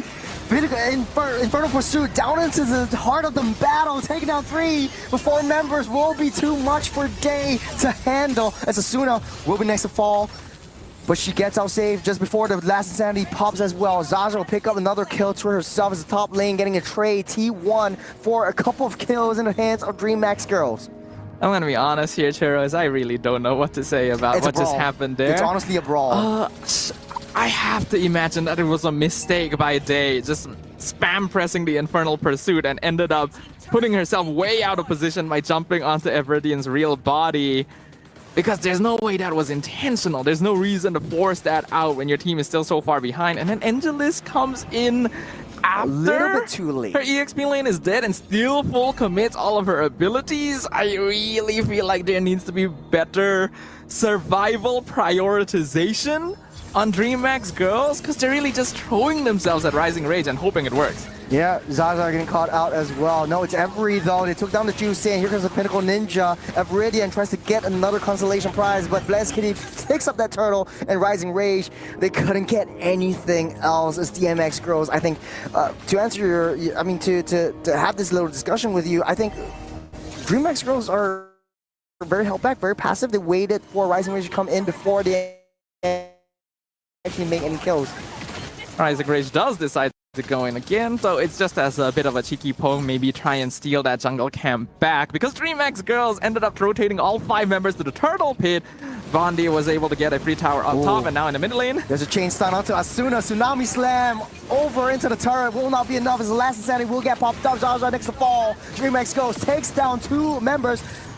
The traction pulse will not land as Everiden wants to find blood. It's out for kill. She chooses violence, but it's not enough damage for now. It's Day. Oh, crossbow tank. Bondi picks up 2 for herself. It's a 2-for-2 trade as Rising Rage slowly but surely picks up that economy lead. I'm going to tell you right now, ladies and gentlemen, analysis of this game is going to become impossible in a very short bit because none of these fights make a lot of sense. These players just want to beat the crap out of each other. Good find. Everiden falls by the hands of Angelise, waiting for that right body. Good prediction right there as well. 3 members onto Angelise's behind. She might not be able to survive this as Rising Rage will take revenge for the kill onto Everiden. I mean, it's not bad, actually, the 1-for-1 trade, though they did lose Lucy as well, so it ends up being a little bit more beneficial for Rising Rage, but these fights are constantly being taken when the whole team is not ready. This does not feel like coordinated team fights. I am not seeing shot calling happening. It really feels like these players are individually saying, I am going to take this fight. If you're here, it doesn't matter. Speaking of the devil, you got the nice little Tsunami Slam converted into a T1 as Rising Rage constantly going for the macro plays. Look at that, the Baron T1 turrets over onto DMX Girls. Rising Rage, they get the kills, they get the objectives, but DreamX Girls, they don't really have an answer for all of this, or they're going for kills just without reason. Yeah, basically the answer for this is to just tone it down a little bit. Yeah.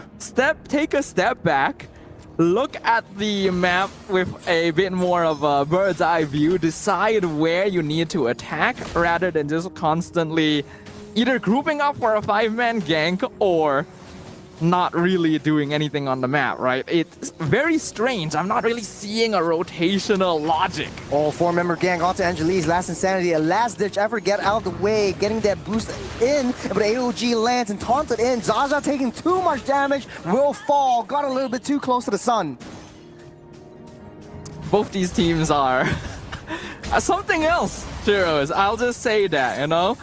Rising Rage actually did a pretty good job of pressuring there, but then Zaza walked up too far forward. DreamX Girls actually had their players close enough to back up this time, so they end up taking kill. We are 9 minutes into the game, and we already have 18 total kills. Rising Rage still slightly in the lead, because DreamX Girls have been playing a little bit more Renegade so far. Bondi actually coming in a little bit too close, trying to pop all the weakness points. Has the crossbow tang ready. That's 1 kill. But 2, Camise able to flicker out of the way. Angelise, we're gonna get pulled back. Throughout armor popped. Next to fall, Bondi picks up 2. 7-0-1 for this 1-1. And you see Rising Rage, I was saying they have a macro game. Yes, they're taking on turrets, but the way that Jaja plays this Uranus is sort of like that body guard kind of thing where Bondi is right there, Uranus just soaks up that damage to try to pose it back from you, but like you said, doesn't have a lot of CC, so if you're playing with Uranus, would you rather do this or would you rather try to push the situation, especially in the long lanes, and try to get that priority? Yeah, it just so happens though that in this game, Uranus actually works surprisingly well because it gives Rising Rage a lot of space to play with. You don't really need a lot of crowd control when DreamX themselves are throwing their bodies at you, and that's allowing Bondi to pick up very easy kills and crossbow of Tang stacks. So DreamX goes again, needs to tone it down a little bit. That previous fight in the... Oh, never mind. They're not listening to you with the AOG landing down. All members collapsing onto Asuna. It's Havoc right here. DreamX Girls split up the team fight. Blast Kitty takes down every. Zaza's next to fall, and their target prioritization comes in strong. They're not listening to you at all. And somehow it's working. Okay, so the difference between this fight and all the previous fights that they've taken is that they are actually running down Rising Rage as a 5-man. They're actually ignoring Zaza, not letting her make space. Tsunami Slam onto Lucy, but able to split up that fight. DreamX Girls picks up that Lord, but Bondi getting that legendary status with the crossbow tag. Takes down 1, takes down 2. That's a maniac for Bondi as Rising Rage overturns this situation. DreamX Girls just wasted all their resources, Sadafa. I have nothing but shocking confusion in my eyes right now, but very well done to Bondi on this 1-1. 11-0-1. Honestly, I was about to judge Rising Rage for deciding to take that fight when they're clearly at a number disadvantage, but nope. Bondi takes to the skies, picks up a maniac. And I feel like my analysis is just all going out the window. To be honest, that was a very easy pop. Lucy was right in the mix, pulled back by Every, and she just runs circles around that That's what I said Gata. earlier, isn't it? Yeah, and then it was just a free crossbow tang. So very easy for her to pick it up. Now we know how Rising Rage likes to play around Bondi, which is carrying this game 11-0 and one of the highest scores, and still a perfect game so far. Already full bill is just left one. And that is like 4,000 gold ahead of DreamHack Girls. I was scared of the carry, but now carry's just way too far behind. You got traction pulse onto Zaza, but they're just pushing the situation down the bottom side. They're trying to find constellation prizes with Blast Kitty taking down the T2 bot. Well, some macro play is definitely a good idea here for DreamHack Girls. It's good to see that they are going for some structures across the map. If they can pull some bodies over as well, they can actually try and force the fight, but Iridian was more than enough in order to clear up that push in the bot lane. Looking at the gold distribution right now, very heavy gold lead from minions, jungle creeps, and of course from kills and assists. Nearly a 2,000 difference thanks to the Maniac that Bondi has been able to pick up before this, and of course not dying yet throughout the entire game. The goal for DreamHack right now is to find a way to catch this 1-1, but it's a bit difficult for them to do so when they don't have enough solid crowd control. Yeah, not a lot of solid and reliable crowd controls. The Gata really needs to be able to sort of like zone everyone out with the AOG, but hold on a second, there's a conceal play. They find Camise, that's a jump in the pop. She will fall as Camise gets taken down. Day finds herself in a bad position as well as a three-man collapse onto that as well. As DreamHack Girls, they're losing their minds, they're losing their players, and they're losing their composure. Why were they there? Like, Camise would have seen them coming. Yes, there's a good chance she wouldn't have been able to escape anyway, but she still had her skill 1, she still had a flicker. She could have at least bought some time. And then after that happened, Day was on the other side of the river for some reason. I really do not understand the logic of this team's positioning, because sometimes they actually take fights really, really well. Yeah. But other times, it's that. Honestly, just now what I saw was red on the blue side and blue on the red side. They were like swapping positions, and that was where Rising Rage was able to capitalize on that. They had no means of escape, and they're so far ahead. They got that Lord, and right now DMX goes back on that defense. The only silver lining is they kind of have decent wave clear on that high ground. Lucy taking a lot of damage. Pinnacle Ninja will not hit. The AOG land just in nick of time, but Tsunami Slam into the wall. Asuna will still stay alive. Traction pulse touches no one to Dafa. Day takes a brunt of the damage. Winter Crown will buy some time. Camise will fall. The Lancer pull her in, and another crossbow tang as Bondi picks up another one for herself. I feel like there were still some really weird micro mechanics happening there. The Tsunami Slam could have been pulled in a different direction, and that meant that the Flicker wouldn't have gotten Blaze Kitty out, but it's fine because Rising Rage is still in control. They haven't lost any bodies just yet. It is a 3v5 defense. Any other team would normally take this chance to slow it down. 13 seconds, Lucy fell. Bondi taking another one. They're targeting that throne. Rising Rage has enough of that. They're taking it home. First game, Rising Rage. I don't know what to say, but congratulations to Rising Rage. Honestly, Bondi was the key to winning that. It felt like everyone else was playing a brawl and Bondi was playing ranked. That is how I would interpret that situation. And DreamHack Girls, yes, aggression is good, but you gotta lock it down a bit. I think it was all scripted. So Bondi was busy farming. She knows her power spikes. Typically, the 1-1 needs the DHS, you need the Corrosion Scythe, and you need some form of additional attack speed. You can buy the Windtalker or the Haas Claws. And when you have that, or now maybe a Malefic Gun, and when you have that, you come online. And I think they understand their assignment really well, especially the whole of Rising Rage. Just pull the team fights away from Bondi, get her ready, just give her space to farm, and they're pushing the heavy wave away from the gold laner. Wherever Bondi was for the first 5 to 6 minutes of the game, it was away from where it was. So, man, I just need another perspective on this. Let's bring back Leo to see what he thinks. I'm also flummoxed by some of the choices made by both teams, to be honest. But at the end of the day, it's more about Rising Rage. Their mistakes were less punishable, and they always stayed on top of things. Truth be told, I was a little skeptical about the draft on DMX Girls, and I think that's something that they can definitely fix come game number 2, because even the X-Borg on Angeles, Not working. I don't know what it wanted to do. Like, what was the game plan there? It was picked relatively early on, literally first. First pick prio. So that makes me question, like, where does this team want to go? I was asking that question the entire game as He well. was Leo. asking me the question, I- and I'm asking him I back. still do not have the answer. But the funny thing is, both of us actually thought that DreamHack Girls ended up with the slightly better draft in general, right? There Yeah. were a little more tools to play with, good front line, good late game scaling, as long as they avoid giving away too much early on. But they did the opposite of that, so... I think a lot of teams are actually picking up the export just as a counter or a soft mano-a-mano to the Uranus, but I don't think it's a good answer. It's not a good answer at all. It's not an answer that you want to present so early. Yes. There were so many other opportunities to answer the Uranus, and I get it. It's very rare that Uranus shows up first pick because it's usually banned out. But this might be a lesson for DreamHack Girls going into game number 2. And looking at Rising Rage, again, Bondi just... What even was Bondi on today? I mean, some girls wake up with kindness. She woke up and chose violence. This is different. This is different. This is different. I don't even think Bondi chose violence, honestly. I feel like DreamHack chose violence and Bondi just responded. Yeah. Bondi did not like violence. She just played it safe and they're just like, I'm gonna run circles around you. Other girls pick flowers, I pick flights. Yeah, so here we finally have a win on a Hanzo. Evredian, again, the kill line won't tell you everything, but the rest of her team, I think that's where a majority of Rising Rage's action came in from.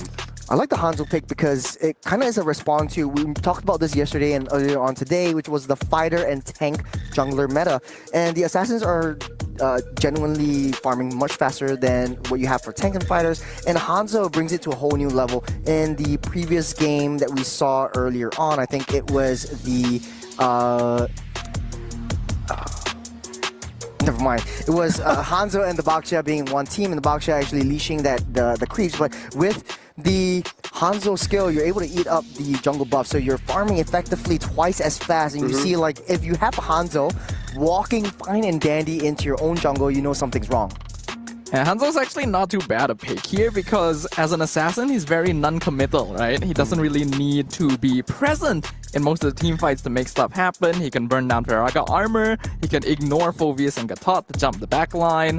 So I think that's the idea they were going for. Yeah, I'm looking at exactly why they couldn't stop Bondi. I'm trying to break it down. If not in-game, then at least maybe in the post-game stats. I'm looking at Day. They just played a totally passive Phoveus game. She was one of the few ways that maybe Bondi could be punished, but she went full tank, which I get, because Lucy is also trying to fight a fight of her own. The X-Borg is usually popped at half. Again, Ferraga armor gone when you use your ult, last insanity, so I understand why they built herself this way. Looking at the gold lane again, Bondi, an amazing game here. What was that, 1205? Unkilled, double digits on the death, on the kills, and then Blaz Kitty. Oh, is it just me? All right, I'm honing in on a possible solution here. Is it just me or is DreamHack Girls scared of the Uranus? This is another possible answer to the Uranus that they overcommitted to. That's true, actually. Because the moment Uranus popped up, instant lock-in on the X-Borg. And then they commit the carry as well. Yeah. And that's after seeing a 1-1, which you'll have difficulty against. So much. To be honest, I think the carry can do decently well. It's just, it's too easy for Bondi to get the weakness points because now you have the Gatokacha jumping in, you also have the Phoveus jumping in, very high committal, and you have your Butte and Purify. What you need to do is Rising Rage, adjust it to how DreamHack Girls actually want to play around this and just give Bondi that free weakness points pop. But this does bring up another problem.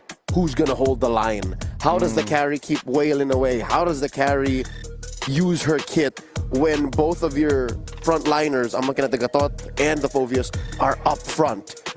Well, we usually see the Gatot being able to, you know, back off, but they're already down one frontliner.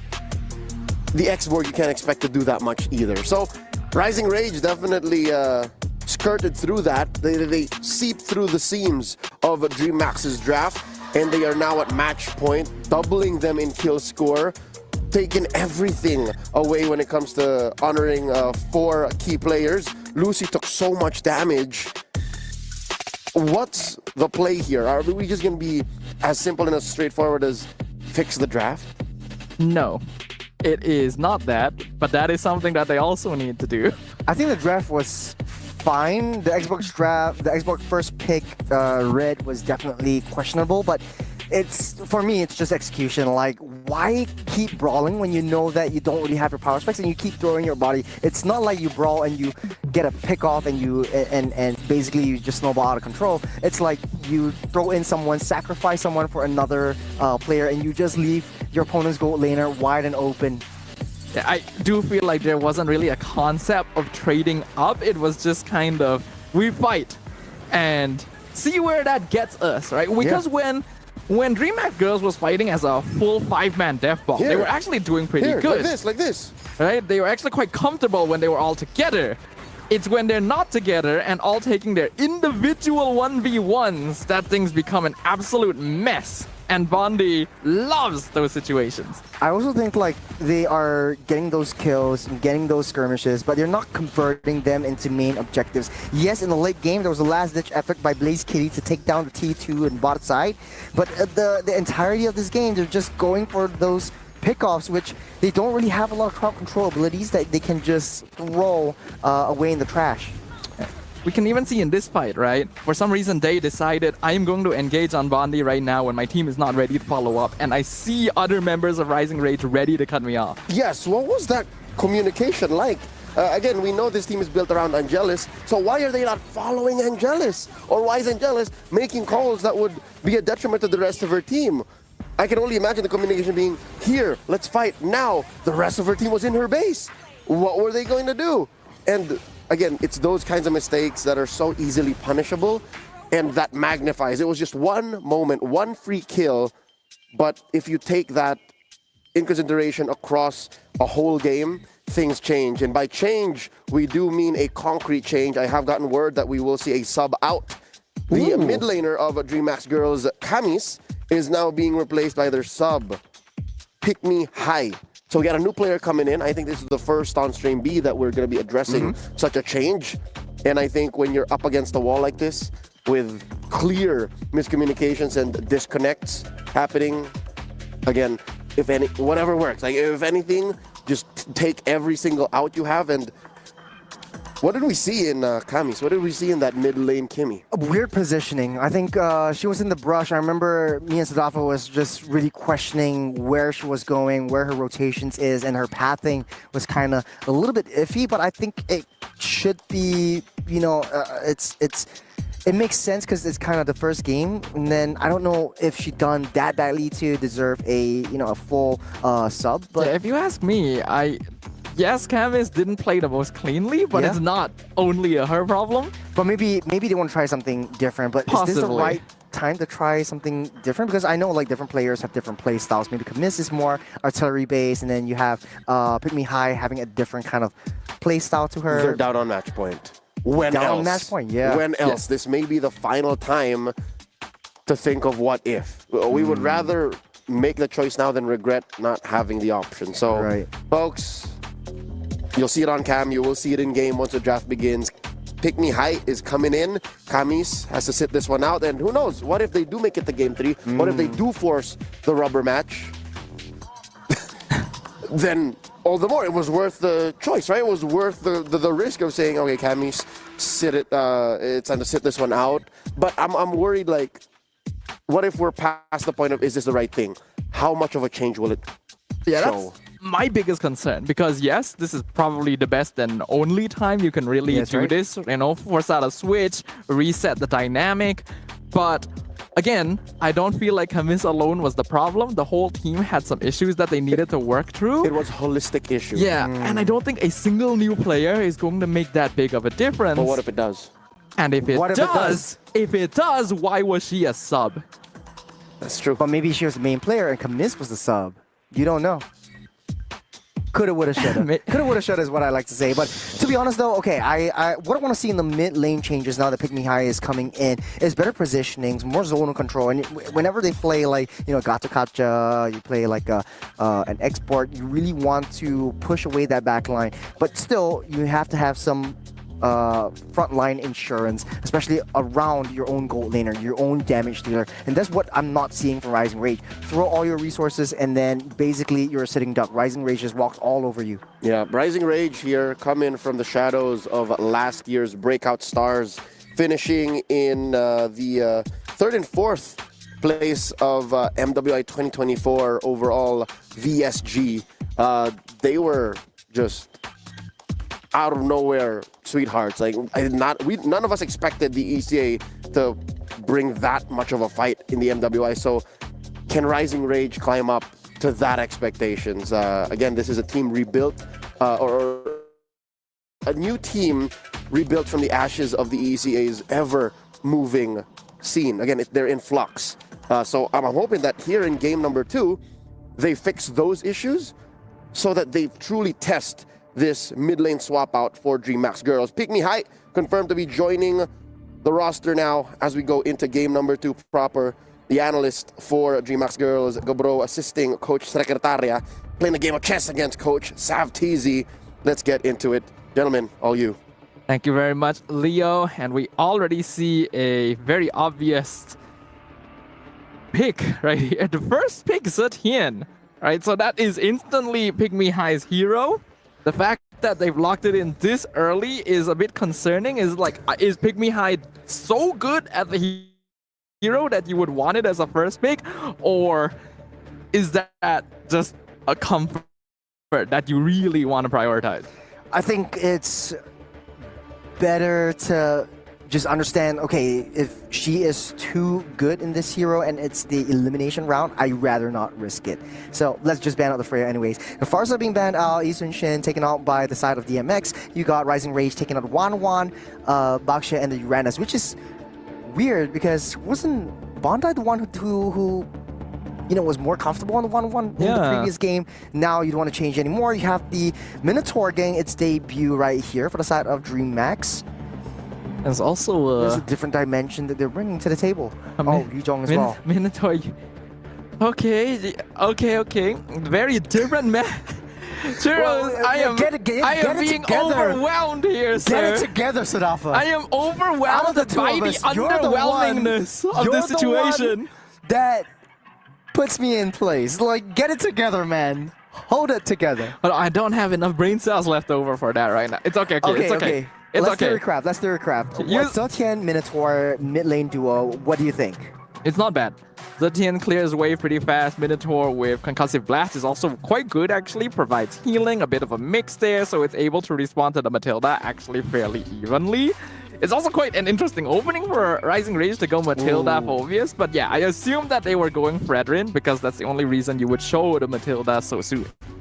Yeah, I think Freddy Matilda definitely a strong combo in the early game, able to just pull the Fredrin down and just maximize your farm before the first turtle spawns up. So I think these two teams having that first objective take in the turtle pit would definitely be one of the snowbally factors. And now that Rising Rage has the Fredrin in hand, they should be getting and securing or looking to secure more of the main objectives. The only issue right now, and then the thing that I like more about Rising Rage and previous objective, you convert them into more objectives, like your turret takes, like your jungle clears and your neutral creeps. And right now, going to the second phase of that ban of export will be taken out by Zapteezy from Rising Rage. DMX, do you think export right now makes sense as a ban because now you have a direct counter to the Fredrin? Yeah, when you have a Fredrin on your side, then yeah, you may as well get rid of the X-Borg, especially since it's a hero that DreamHack picked up so early previously. It shows that they are somewhat comfortable with the hero. And when you have a Matilda Fredrin, you don't want to have a hero on the opposite side that is able to slow down the team fight. So that is what Rising Rage is prioritizing. They want control over the skirmishes. Control from the Fredrin and control from the Fulvius, dictating the pace of the battle. And right now with the Matilda, it's easy for Fulvius to be non-committal with the Infernal Pursuit, and you're able to drag that out, and you have faster movements and rotations around the entirety of the map, especially in the early game. You know, second phase of the bans, I think there's a graphical issue right there, but I think definitely DMX, Rising Rage looking to ban out all the gold laners. Previously, I think if Bondi did so well at 1-1, and we see her do exceedingly well in maybe the Harith and other gold lane heroes, I think Moskov would be viable option for either sides, especially for Rising Rage, because you want that cross-map place. You want to avoid giving Rising Rage gold laners that are capable of taking care of themselves at this point. Because Yuzong's goal is going to be to dive the backline, preferably 1v1 the mage or the gold lane, and just remove them from the equation entirely. We've already seen previously that Yuzong is actually a pretty strong hero in the early to mid game, but falls off quite hard. So gold lane is going to be quite important to think about for DreamHack. I know that there is signature picks coming up from both teams. I know DMX likes to play off-meta gold laners. Would it be the Leslies coming out? Would it be the Clint's that will see the light of day? Would it be the Claudes that are coming back into motion? And I think for Rising Rage, it kind of looks like, okay, Earthel might look like the best option here, or even a Moskov, very meta-centric. But for DMX, they could go wild. They could go, like, you have backline support, you have the heals and the sustains, and I think you have options here. If you're DM to go out, you want to go into this last game, or potential last game, you want to go out with a bang. I can see where you're coming from. It's actually funny that you would bring up the possibility of a weird marksman pick like a Leslie for the side of DreamHack, because previously we have seen one Leslie, yeah, and that was played by Rising Rage. Yeah, it was played by Bondi, actually. Right. So, if anything, Rising Rage is more likely to pick it up, but I don't think this is the right comp to play it, because I think Leslie's pretty vulnerable to the Yuzong. What I'm hoping is really for crazy marksman pick this time. Then we're in for a treat. Like, I mean, the gold lane here, both teams are not banning anything out, so they're leaving everything open. But like, you know, yesterday we saw like a this is a technical glitch, but we saw the Mia being banned out. So maybe yes. At the very beginning. It would be interesting if like they actually pull out like, Mia's coming out, or the Laylas. Probably not. I think probably not. Probably not. His teams are a little off meta, but not that far. They do ban a little bit of marksman presence. The carry is the final ban for Rising Rage, and then the Kimmy surprisingly gets this far in the draft. Now, an interesting idea would be maybe a Valentina for Rising Rage, right? All three heroes on the opposite side have really good ultimates to steal. I think Minnow and Fury is probably going to be the best, because right now DreamHack is already setting up a composition that wants to play for the 5v5 death ball. That was the strategy that actually worked the best for them in game number 1, and it might have been quite good if they played it more efficiently. Oh, but Melissa. Instantly the counter. Melissa. Okay, so Melissa getting picked up right here. It typically is used as a answer for the Fredrin, so right now they deny it over the hands of DMX. And also, okay, you got Akai, you have 3 tanky, beefy girls in DMX. Man, okay, so Akai will disrupt all the fights. If pursuit in, you throw that away with a heavy spin, and then you have to face up against the Protect Me from Melissa as well. Now you're left with the marksman in the gold laner. I'm thinking this will be something interesting for us to see. Not necessarily. You could actually still fall back to like a Granger here. You already have so much We haven't frontline. seen good success with the Granger. I personally don't like it, especially for what we've seen today. It's not... Sometimes... Oh! That's what I'm saying. That's what I'm saying. Ixia versus the Melissa in the gold lane. Is this full 5v5? This is the death ball composition, if I've ever seen one. I actually really like Ixia. After the recent buff, her laning phase is actually really oppressive. She trades incredibly well, but Melissa has, for a long time, been one of the most oppressive level 1 gold laners as well. So this is actually a pretty 50-50 matchup. I'm still leaning a little bit more towards Bondi in that sense. Okay, last pick in the mid lane. There's not a lot of mages left open. Cecilia will see the light of day. You're right, Sadafa. It's a 4-on 5v5 brawl. No one's going to the side lanes. No one's going to play macro. We're going to play in mid lane only, Sadafa. We are playing in brawl mode, ladies and gentlemen. I know there's a lot of y'all out there who play a lot of brawl. And this is gonna be fun. I'm hoping that the gameplay at least is a little bit cleaner, because genuinely both of these compositions can provide a very entertaining experience for us as long as it's not too chaotic. To be honest, I like what DMX is pulling out, right? I'm picking up what they're putting down with the Minotaur, with the Yuzhong, creating space, protecting the Ixia from harm's way. Whenever you get too close, you try to split them up with the Yuzhong, and then the sort of like the Akai comes back in and gets the heavy spin, pushes everyone away from the Ixia. And I think it's a good matchup with the Melissa. I always see it as a very balanced matchup, especially in the gold lane, where you have that models. But yeah.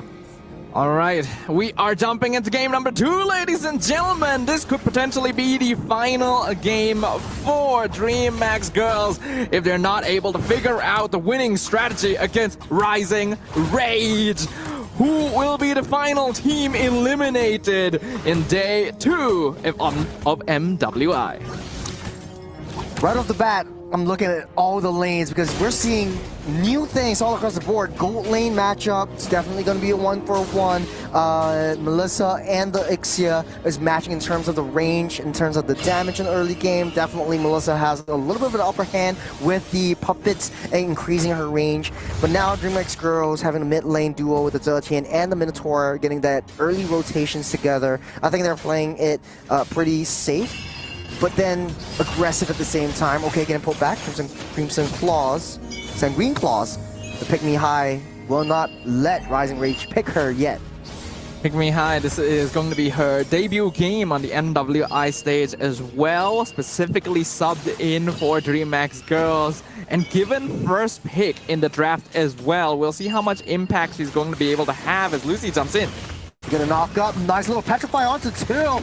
Everyridian take a lot of damage, but that's where the Matilda comes in handy dandy. Jaja used the flicker to get out of the way. We saw the heavy spin already used up by Angelise, but will not get any nice little prizes yet.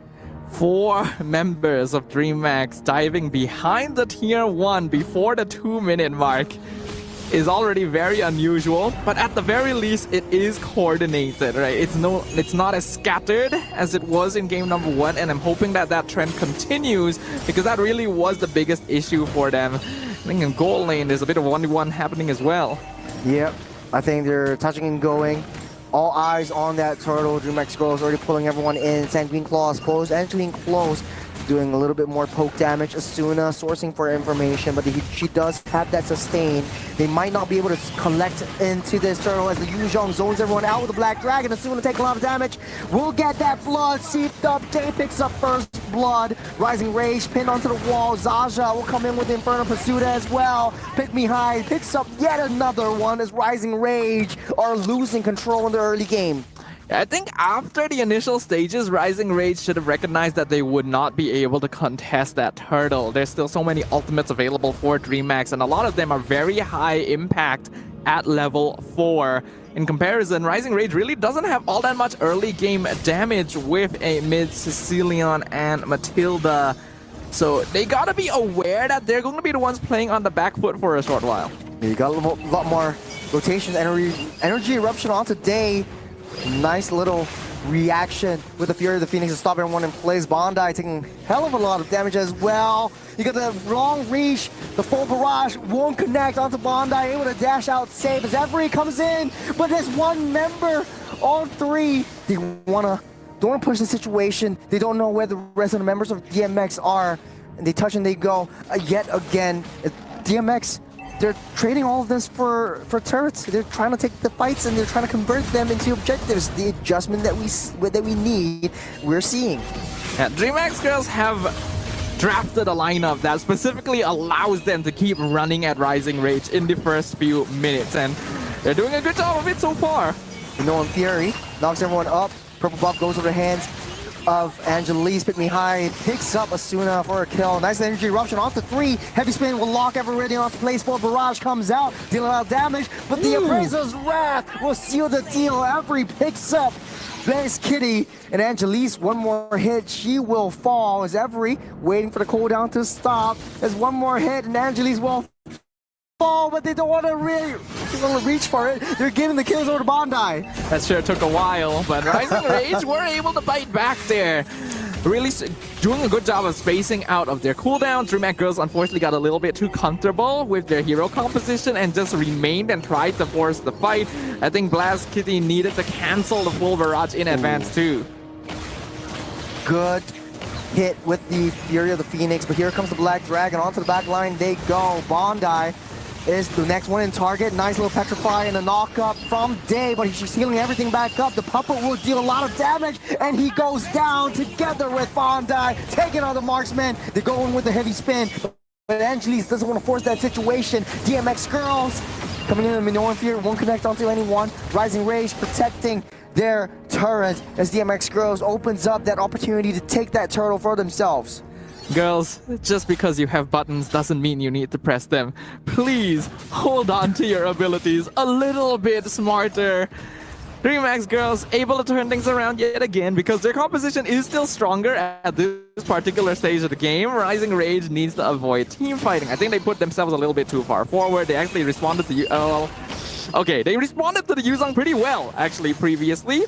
If Bondi didn't walk up that far forward into range, they would have actually picked off Day with no counterattack.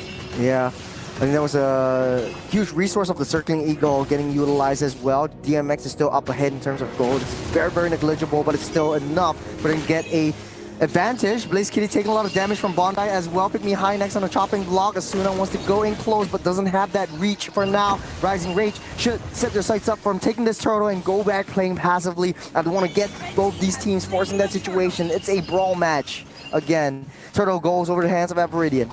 But for the first time, one of these teams actually decides, okay, we are not going to contest the turtle now. We do not have the resources necessary. Though that's a good improvement from DreamHack Girls. We can actually... Oh, that's a lot of damage. The Bondi's dishing out. Down goes Lucy. Why? Yes, you want to protect the tower, but you wait 2 more seconds and your teammates would be there to help you? You're in range of the puppet. She basically just walked into the puppet. Day 1v2 down the bottom side, has the Black Dragon form, does have to petrify as well, but she's actually going deep into the turrets, taking a lot of hits from that.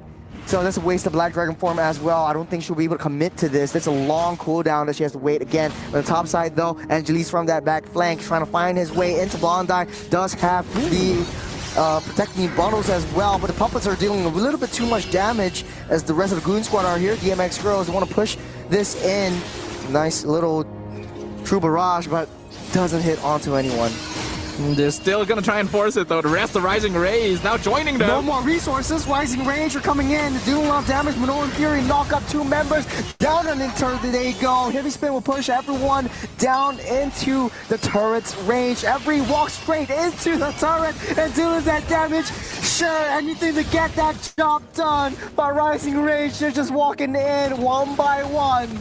Evridian still continuing the assault. Energy eruption catches out, but Day comes in from the side and catches Bondi. So did you see that? The Circling Eagle landed directly on top of the Appraiser's Wrath. Unlucky, unlucky. Okay, all right. What just happened? It's just a deja vu of MPLMY. No, I'm just kidding. No, man. If MPLMY, whatever, I can't even talk anymore. We can see how this started. It was actually pretty smart of Rising Rage. Very smart. To try and re-engage this after many resources were gone. No skills. At this point, everyone's pushed out. A mage walking deep into the base. It's actually not the worst because they have Guiding Winds to pull them out. Here, Evridian tries to go for the re-engage, which actually isn't too bad, but no one is checking for Day. They don't remember the Yuzong exists. And then Day just comes in from the side, and then the Praiser's Wrath picks up another one. The full barrage a little bit late. And okay, Lord Fight goes to the hands of Angelis. He's got a true barrage coming up as well. Angelis taking a lot of damage from Bondi, able to knock that heavy spin into the base. He goes as Blaze Kitty, nowhere to run, nowhere to hide, has to go back to safety. They take that Lord, they take what they can, and they get out of the way. But right now, DMX Girls, they're struggling. They know that they need to take this objective. They know they need to convert all these kills, but they just can't. They're wasting all their resources, crucial resources that they are unable to layer in the team fights. Despite the chaos of everything, DreamHack actually still ended up getting the Lord. The net worth difference isn't actually all that big because the kill score is still very even. Okay, every gets taken down. Pick me high with the Fury of the Phoenix. Looking hella Fury. Day picks up Asuna as well. They're dropping like flies all over the map. Deep into the base. That's a very, very risky play, Day. Lucy's there with the backup, was healing everything back up into Fury. He touches air as Day picks up one more kill for herself. Okay, that's actually really good. DreamHack Girls finds a very decisive and surgical victory there. Day goes into the backline, gets the 2 Petrify onto every, followed up precisely with the timing of the Fury of the Phoenix. All the while, the rest of DreamHack Girls were actually fighting a numbers advantage against Rising Rage in the front line, and that's how they were able to pick off 4 members. The net worth lead has completely swung in their favor. Sanguine Claws to start things off here. The Phoenix locks down 2. Everidian goes in close, gonna pull back. And I don't think they want to push the situation further than this, because they have to watch out for Day though. She does have that damage coming through. 5-1 and 2, also with a war cry. Yeah. At this stage of the game, both teams do actually need to give each other a little bit more respect. At this point, Rising Rage should be well aware that the individual members of DreamHack are doing pretty good. They're actually pretty scary in direct 1v1 situations. You need to just keep a very tight grip. Well, okay. Never mind. Too deep in. Bondi, last ditch effort got away. The heavy spin. You see that interaction though. Day will pick Bondi up. Coming out off a perfect game in the first game. This is just chaos for Rising Rage as they keep falling. Their power spike, their window is closed, and I think DMX, they're just picking them up one by one.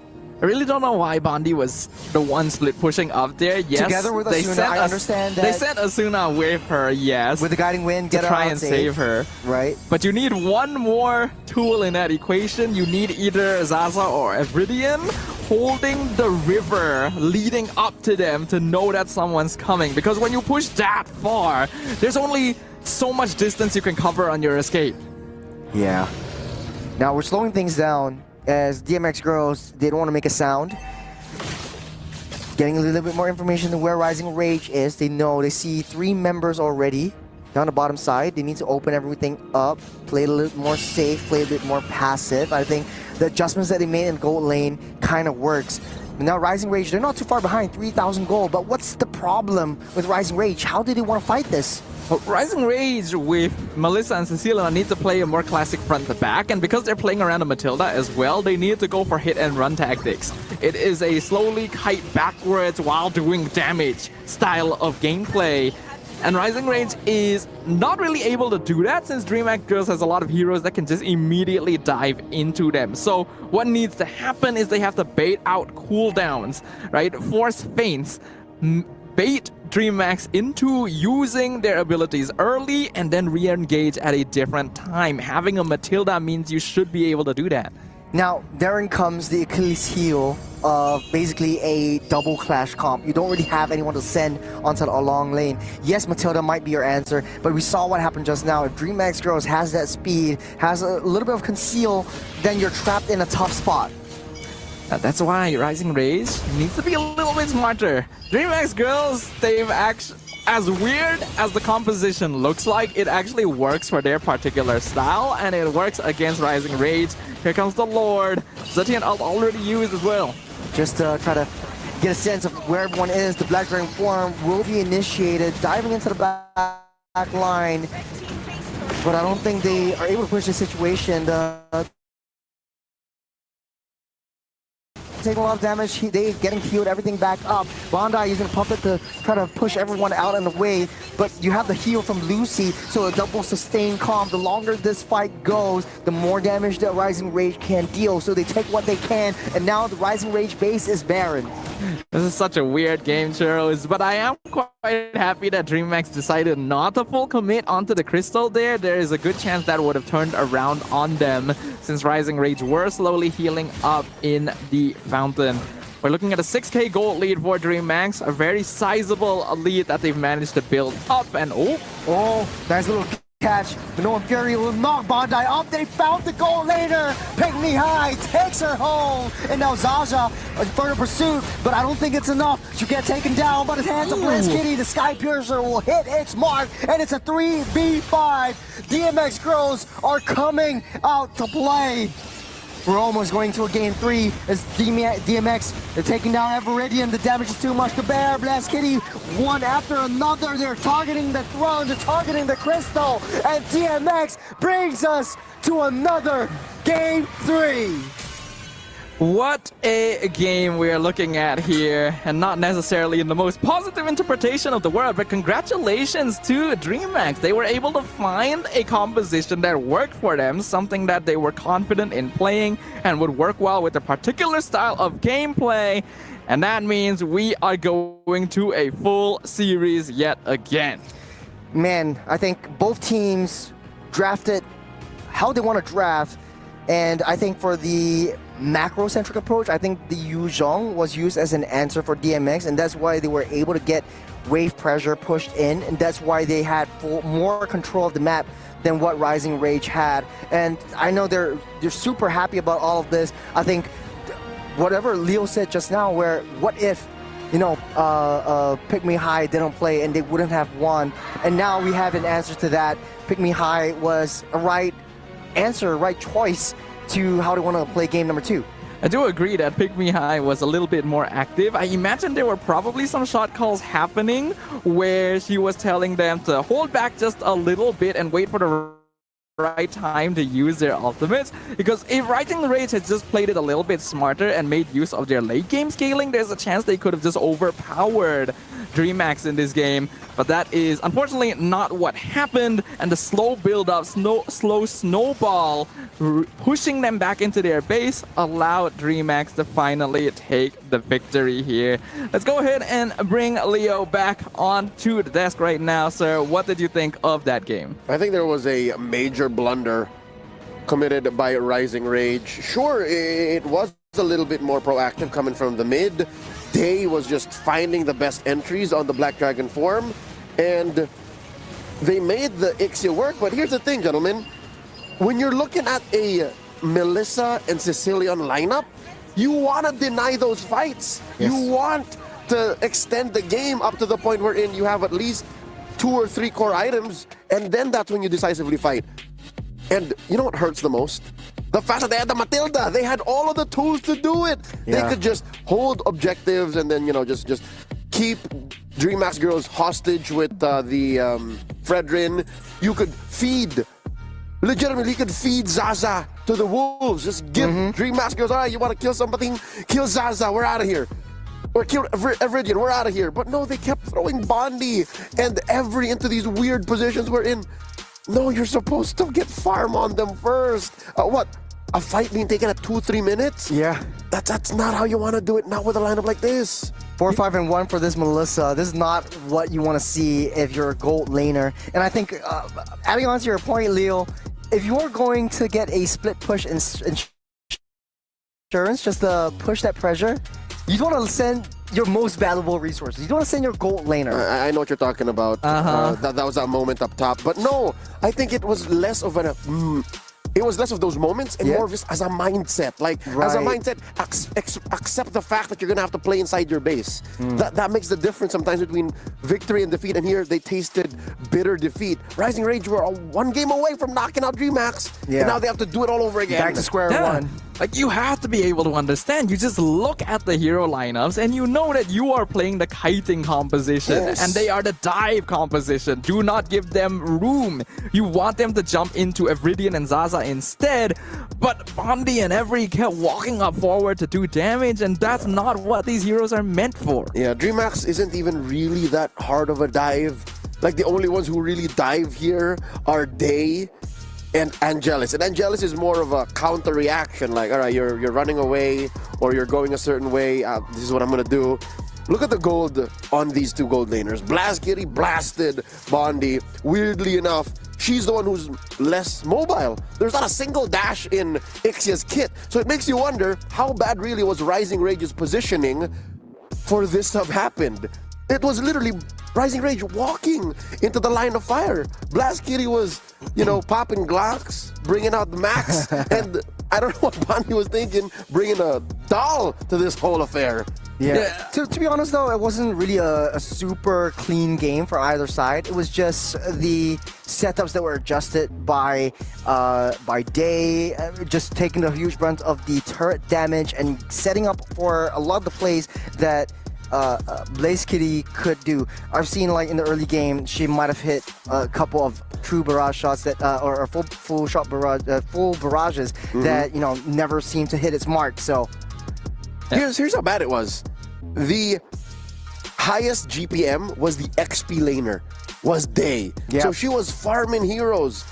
That just exacerbates the fact that Rising Rage were literally throwing themselves to the wolves. Yeah, I'm not surprised that Day has the highest GPM because she's the only one that's actually positively affecting her the map in some way.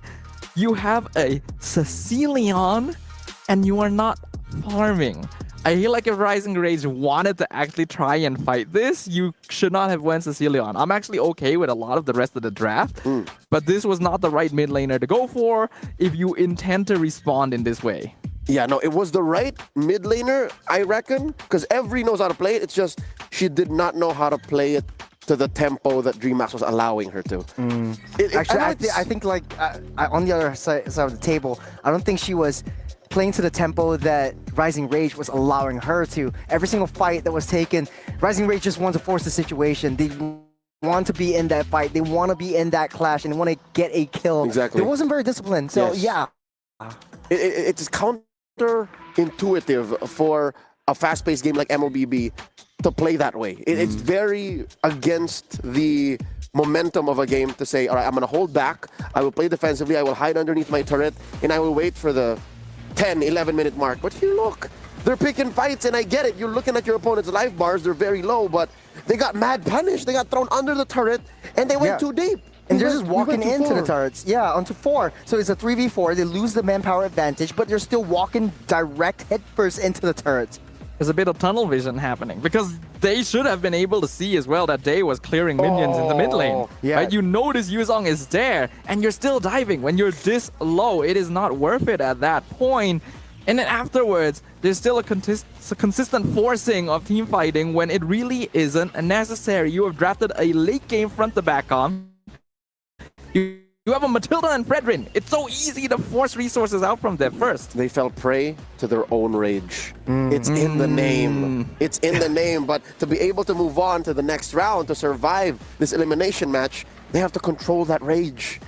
How do they do that? I don't know. It's not up to me. It's up to their coach. So can Sav TZ get that into his girls? Can they get the talk in about controlling that rage and playing to a tempo that's acceptable to the draft they so decide? Because I'm not going to tell them the draft bad, because I think there's a very real way to make this draft work. It's just you got to play the right way too. It needs some finesse, basically, and I will say that both of these teams approach the game in a very specific way. They like to brawl, they like to win through team fighting. It's precisely because of that DreamHack's girls changed up their draft to heroes that would facilitate this, whereas Rising Rage did the exact opposite and went for a farming draft and decided to fight with it. So if you're going to stick to this style, just pick the heroes that let you fight. All right, so here's what's going to happen. We're going to go into game 3. We're waiting for the draft. But before that, let's get to know the girls who just suddenly stole away the momentum from Rising Rage. Here's a little bit on DreamHack's girls. Let's watch this.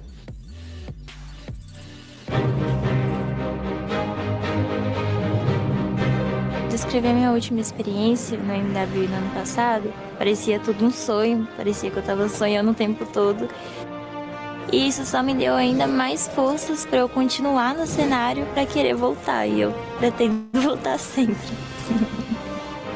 Em relação ao time ser construído de novo, no começo era bem intenso, e eu acredito que esse time tenha mais garra, né, uma ajuda mais a outra, então eu me sinto muito bem.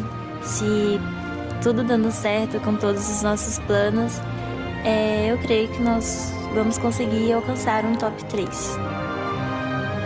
Claro que tem aquela ansiedade, mas é uma ansiedade para querer jogar logo, sabe? Para poder já sentir aquele calor dos jogos lá no palco, de aparecer ao vivo e mostrar, né, o que a gente aprendeu ao longo desses meses.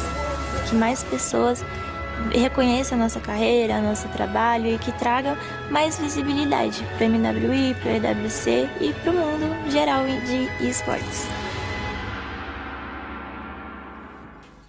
We hear you and we see you, Angelus, and it's nice to throw back to your debut in MWI 2024, and now here you are stealing the thunder from out of Rising Rage, and again, it's match point.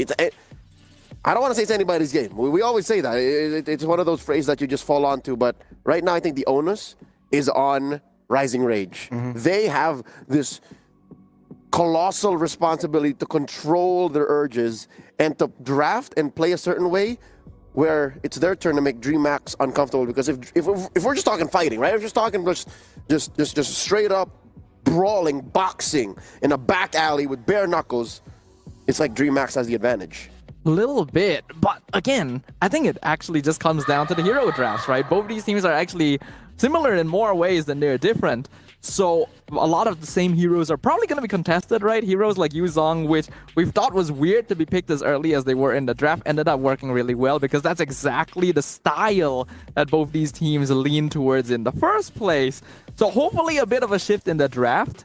And if they're not able to do so, hopefully adaptation in-game itself, because if you stick to one singular style the whole time, your journey here in MWI is still going to be very difficult. Yeah, I want to say it's not about the team fights. And yes, I know team fights are exciting and all that, but I want to see a bit more calculated clashes, calculated skirmishes that convert into these objectives and play the macro game, because right now it's just a full-on 5v5. Let's see if a refocus on the macro will get the team the dub here. Final game in this best of 3, only one of them move forward through the brackets and the other has to say goodbye. It's Rising Rage from the ECA facing off against DreamHack girls from Latam. Staff and Churros, it's all you. It is all us, it's all these ladies on the stage right now to decide who will be the one to move on to the next round. And unfortunately, looks like all the way until the end, we are not going to get the chance to see Zaza's famed Freya. Every single team that is faced up against Rising Rage will specifically get rid of this hero first. Yeah, I think just leaving that one spot for that Freya, I think for the previous round, where I don't think that there's any hero that was very high priority, but they do ban on the Matilda. They don't want to risk it onto DMX's draft and roster. So right now, okay, taking out the Matilda, the Kalea, and the Baxia for the side of Rising Rage, it opens up opportunities for the Uranus once again. But even if they pick the Uranus, I feel like they need to be able to think of a different way to approach how they want to play that Uranus. Well, hopefully they'll be able to come up with that soon, because that's exactly what Rising Rage has locked in for their first pick. Once again, understandable, since the Baxia was banned out, it was pretty clear that they were going to go in this direction. Now in game number 1, DreamHack overcompensated when they saw this hero, revealed the X-Borg straight away, followed up with a carry in the second phase. That is really not necessary. This is a hero that can be handled in other means. I don't think X-Borg is a right answer for this. I think maybe Farsa is right open. Maybe force a Farsa, but they want to go back to basics, picking up the Fredrin and the Yuzhong once again. 2 out of 5 heroes that they played before sees a lot of day once again. So right now, Farsa is wide open. If Rising Rage picks that up, they do have some sort of zonal priority. But right now, facing up against the Yuzhong, it doesn't seem like the obvious answer. What's left in mid-side, maybe the Kimmy could be a good response for this too.